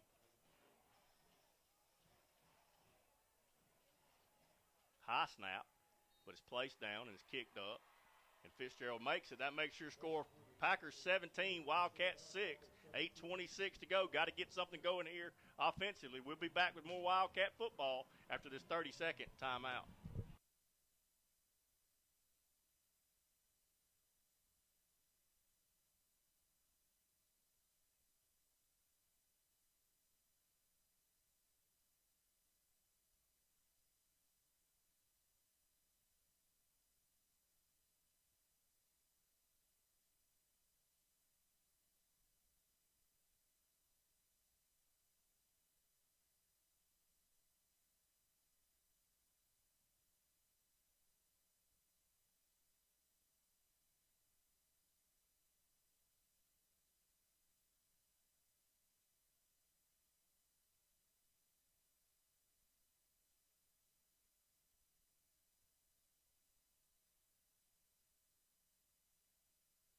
Welcome back, Wildcat fans. CBC Banking Press Box here at Bazemore Hyder Stadium. After the touchdown by the Packers, they go up 17-6 over the Wildcats. Kicking off is Colquitt. Going to be an end-over-end kick. Going to drive him all the way back into the end zone for a touchback. So the Wildcat offense down by 11. Got to get something going here with only 8:26 to go in the ball game, trailing 17-6. Getting late, got to get some points on the board. Your defense has played their heart out all night. Offense has got to answer the bell. So that's where they'll start at the 20-yard line.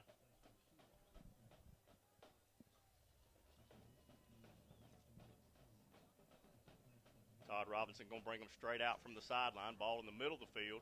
Twin receivers stacked each side. Looks like Ahmad Denson in the backfield on Robinson's left hip. Backs in the shotgun. Takes the snap, looking to pass. Got time, looking to pass. Now he rolls out near side, looking to pass, nowhere to go with it. He's just going to throw it back to the sideline, in and out of the hands of Tyrann Small. Would have been out at the 35-yard line. Would have been a diving catch coming back to help his quarterback, but hits him in the chest and falls incomplete.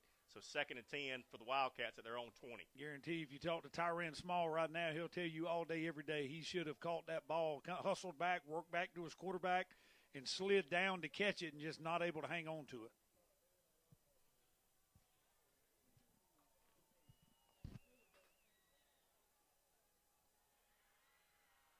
Long look over to the sideline. Now we have a bunch formation, far side, single receiver near side.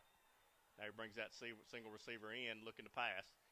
Steps up in the pocket, hits the man over the middle, in and out of his hands. Will be picked by Colquitt on the deflection by number 7 for Colquitt County, and that's the 2nd interception of the night for Todd Robinson.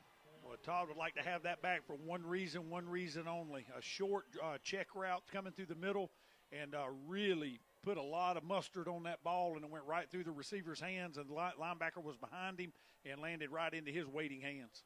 So with 8:18 to go, Colquitt takes over at the Wildcat 22-yard line. Already up 17-6.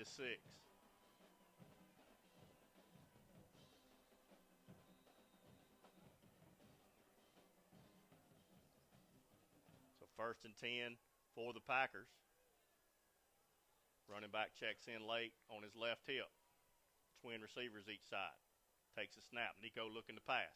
Looking to pass over the middle. Going to have a catch at the 5. He's going to be brought down, tackled at the 1. So just a skinny post right over the middle, throw and catch. Nice catch. Going to be 1st and goal at the 1-yard line for the Packers. As you see so often right there, taking a shot right after a turnover, hitting him right there on a skinny post route. Man-to-man coverage.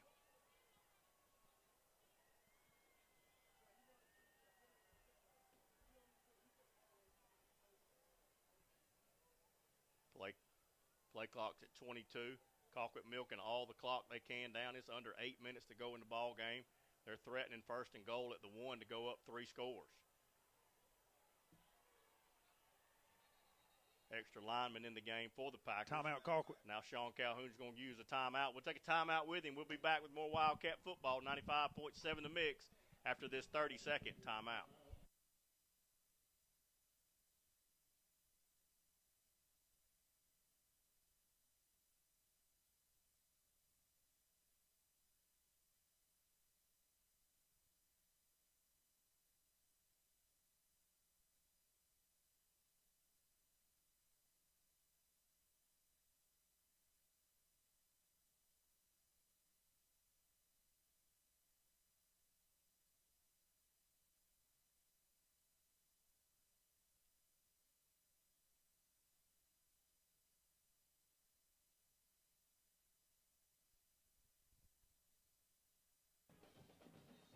Welcome back, Wildcat fans. CBC Banking Press Box here at Bazemore Hyder Stadium, looking at Cleveland Field. After the interception by the Wildcats, Colquitt County down on the goal line, facing a 1st and goal from the 1. They're already up 17-6, 7:49 to go in the ball game. See if we can get some scores from around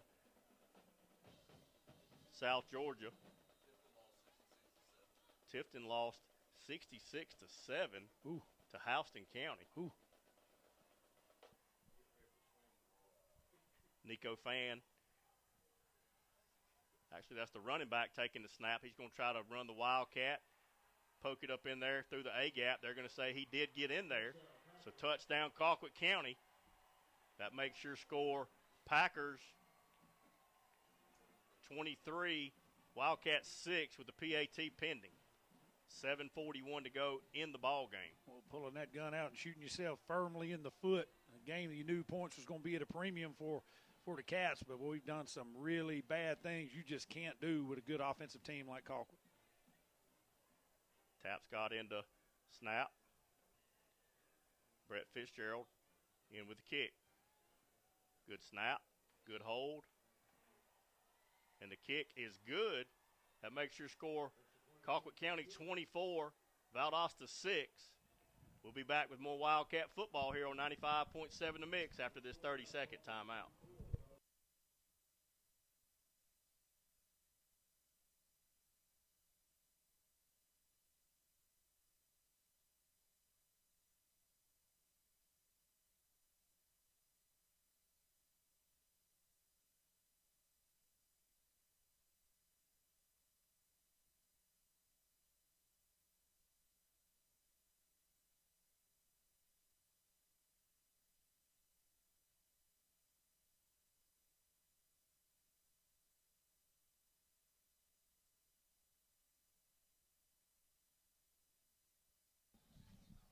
Welcome back, Wildcat fans, to the CBC Banking Press Box.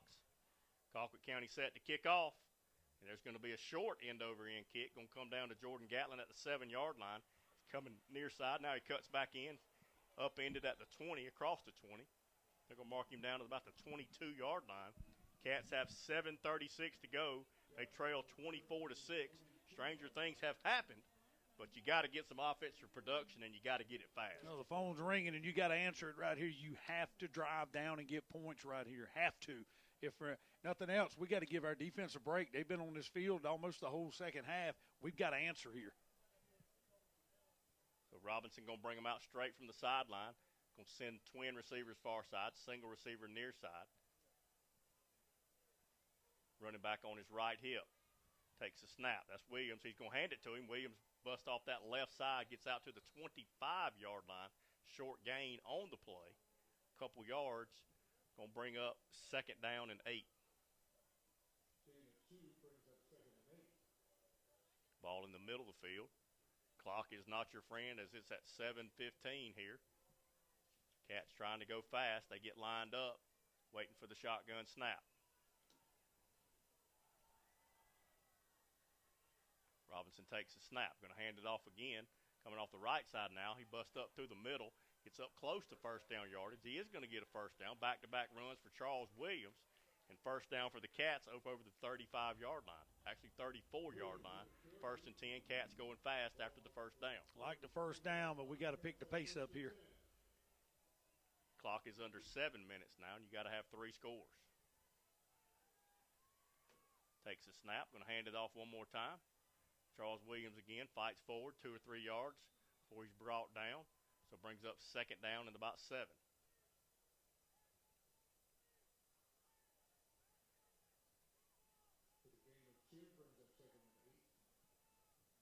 Lineman checks off under his own power. Jason Adams. For this 2nd down play, Robinson looking to pass. Going to throw quick out to Tyran Small. Makes a man miss at the 40. He's fighting up towards the 45. Gets another first down before he's brought down. Going to stop the clock momentarily to move the chains. So the Cats need to be ready to go fast.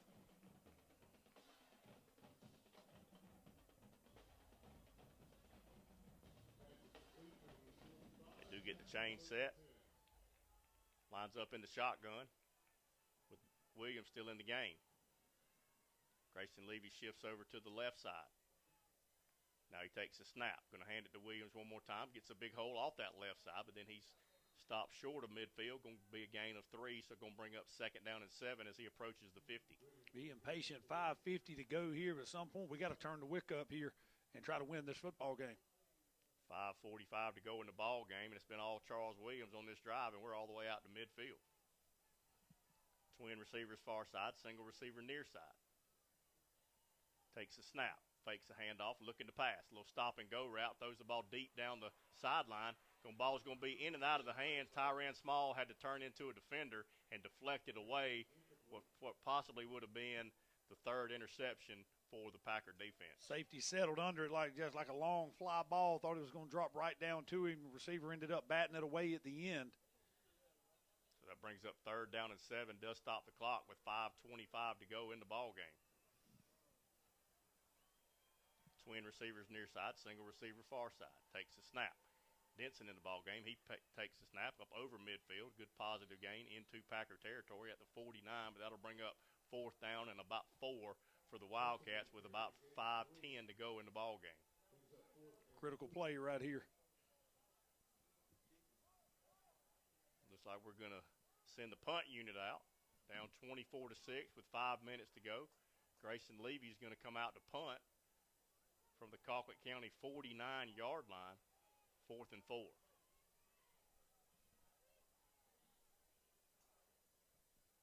Letting the clock run all the way down. Need a good snap from Zane Smith.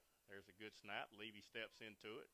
Going to be a short end-over-end kick. Going to bounce and go out of bounds at the 30, kind of off the side of his foot. Let's see where they walk up and spot it. So not a good punt from Grayson Levy there, but that does stop the clock with 4:34, but it gives the ball back to the Packers, and they are up 24-6. Offense just not able to do anything right there. Got a couple of first downs, but never able to apply any real pressure on that Colquitt County defense. We got a hold, Doug.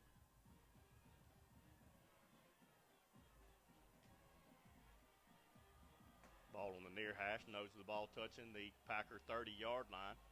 Nico Fan going to bring him out straight from the sideline.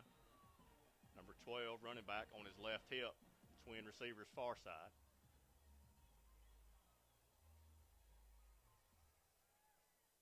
Takes the snap. Going to hand it to number 12, going far side, trying to string it out.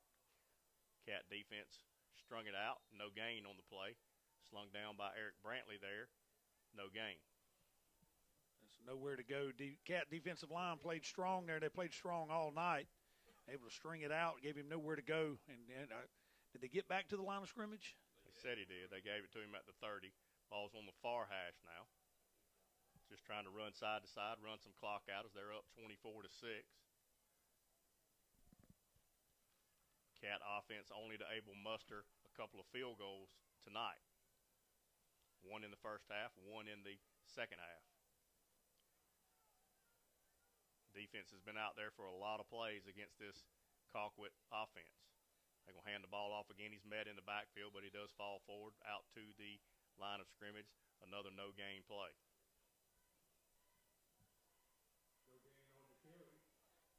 Clock's at 3.5 minutes. 3rd down and 10 for the Packers. It's time to help out our defense and make some noise. Cat fans cheering this defense on. They have played their hearts out tonight on defense.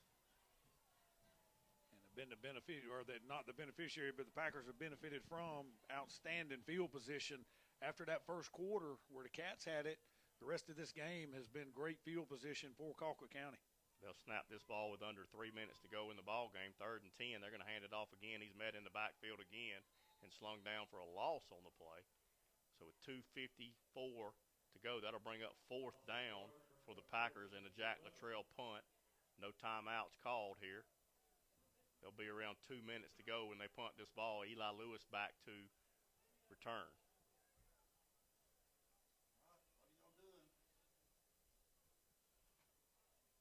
Looks like they're leaving their offense out there. Going to try to convert it and not send the punt unit out unless he's just going to let the clock run down and call a timeout. Looks like what Coach Sean Calhoun's just going to let it run down. It'll be right at 2 minutes and 11 seconds probably when he calls a timeout. And then they'll come back and punt. We'll take a timeout with them. We'll be back with more Wildcat football after this 60-second timeout.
Welcome back, Wildcat fans. CBC Banking Press Box. There's a snap and a punt from Jack Luttrell off the side of his foot.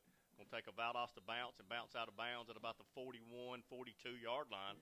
So that's where the Cat offense will come back on the field with 2:11 to go in the ball game, but we trail 24-6 to the Colquitt County Packers. It's been a hard night offensively for the Cats, not able to get anything going all night. Have made some good throws, but receivers just not able to come down with the balls, and then interception bug hit us. And that's some very costly time. And then coupled out with field possession has been a booger for us all night. And that's where we sit. And it's not a whole lot more you could expect out of it. I was looking at plays run, and we've ran 56 plays to Colquitt County's 51. But like you mentioned, the field position, they had short field and 2- and 3-play score drives.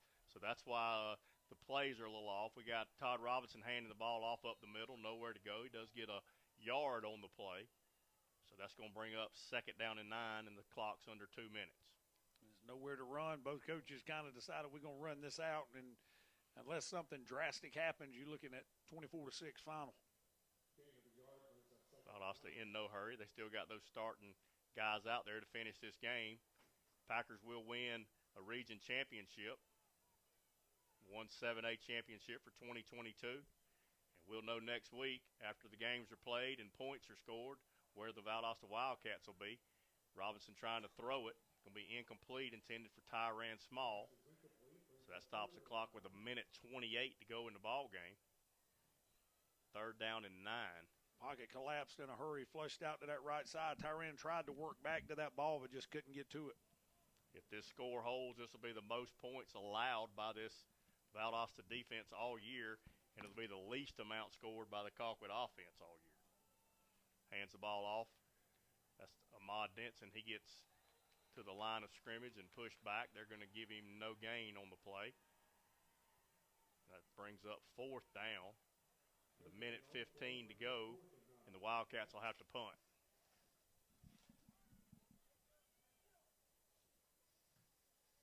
Coach Felt's going to send the punt unit out. Now he brings them back. Clock's under a minute. Choosing to keep his offense out there. Let's see if he runs a play or if he's going to call a timeout. Looks like he's signaling a play in. Play clock's at 10. 4th down and 10 for the Wildcats at their own 41-yard line. Takes a snap. Going to hand it off. It's Charles Williams. Bust up in the line of scrimmage. Falls forward for a gain of 1. That's going to be a turnover on downs. Stop the clock with 30 seconds. Colquitt will come out and kneel on it, and that'll be your ball game.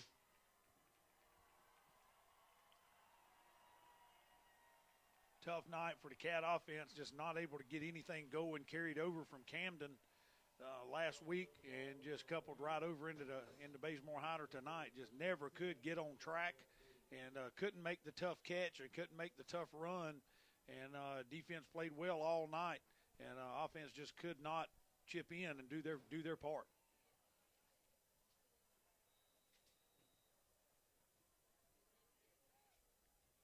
Colquitt fans filing out of the stands. Victory formation for the Packers. Nico Fan under center, takes a snap, going to kneel on it. And that's going to be your ball game. Valdosta Wildcats fall to the Colquitt County Packers. 24-6. Colquitt County is your 2022 Region 1 7A champion. Valdosta gave up 24 points tonight. Our regular season is over. We'll have to wait and see what happens next week with Camden and Lowndes. And what happens with Lowndes and Richmond Hill tonight. Hadn't gotten a score from across town yet. Last I saw was 35-3. Lowndes was up. So Lowndes is up. So that next week game will be Lowndes and Camden.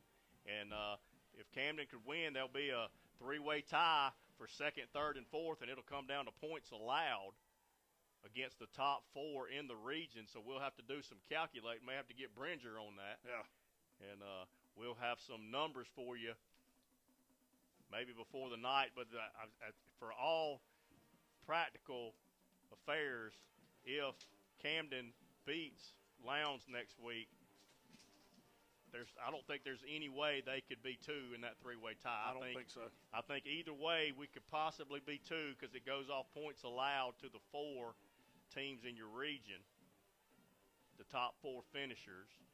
So, of course, this was a game you wanted to win, but you're finished with the second part of your season. You have your non-conference schedule, then you have your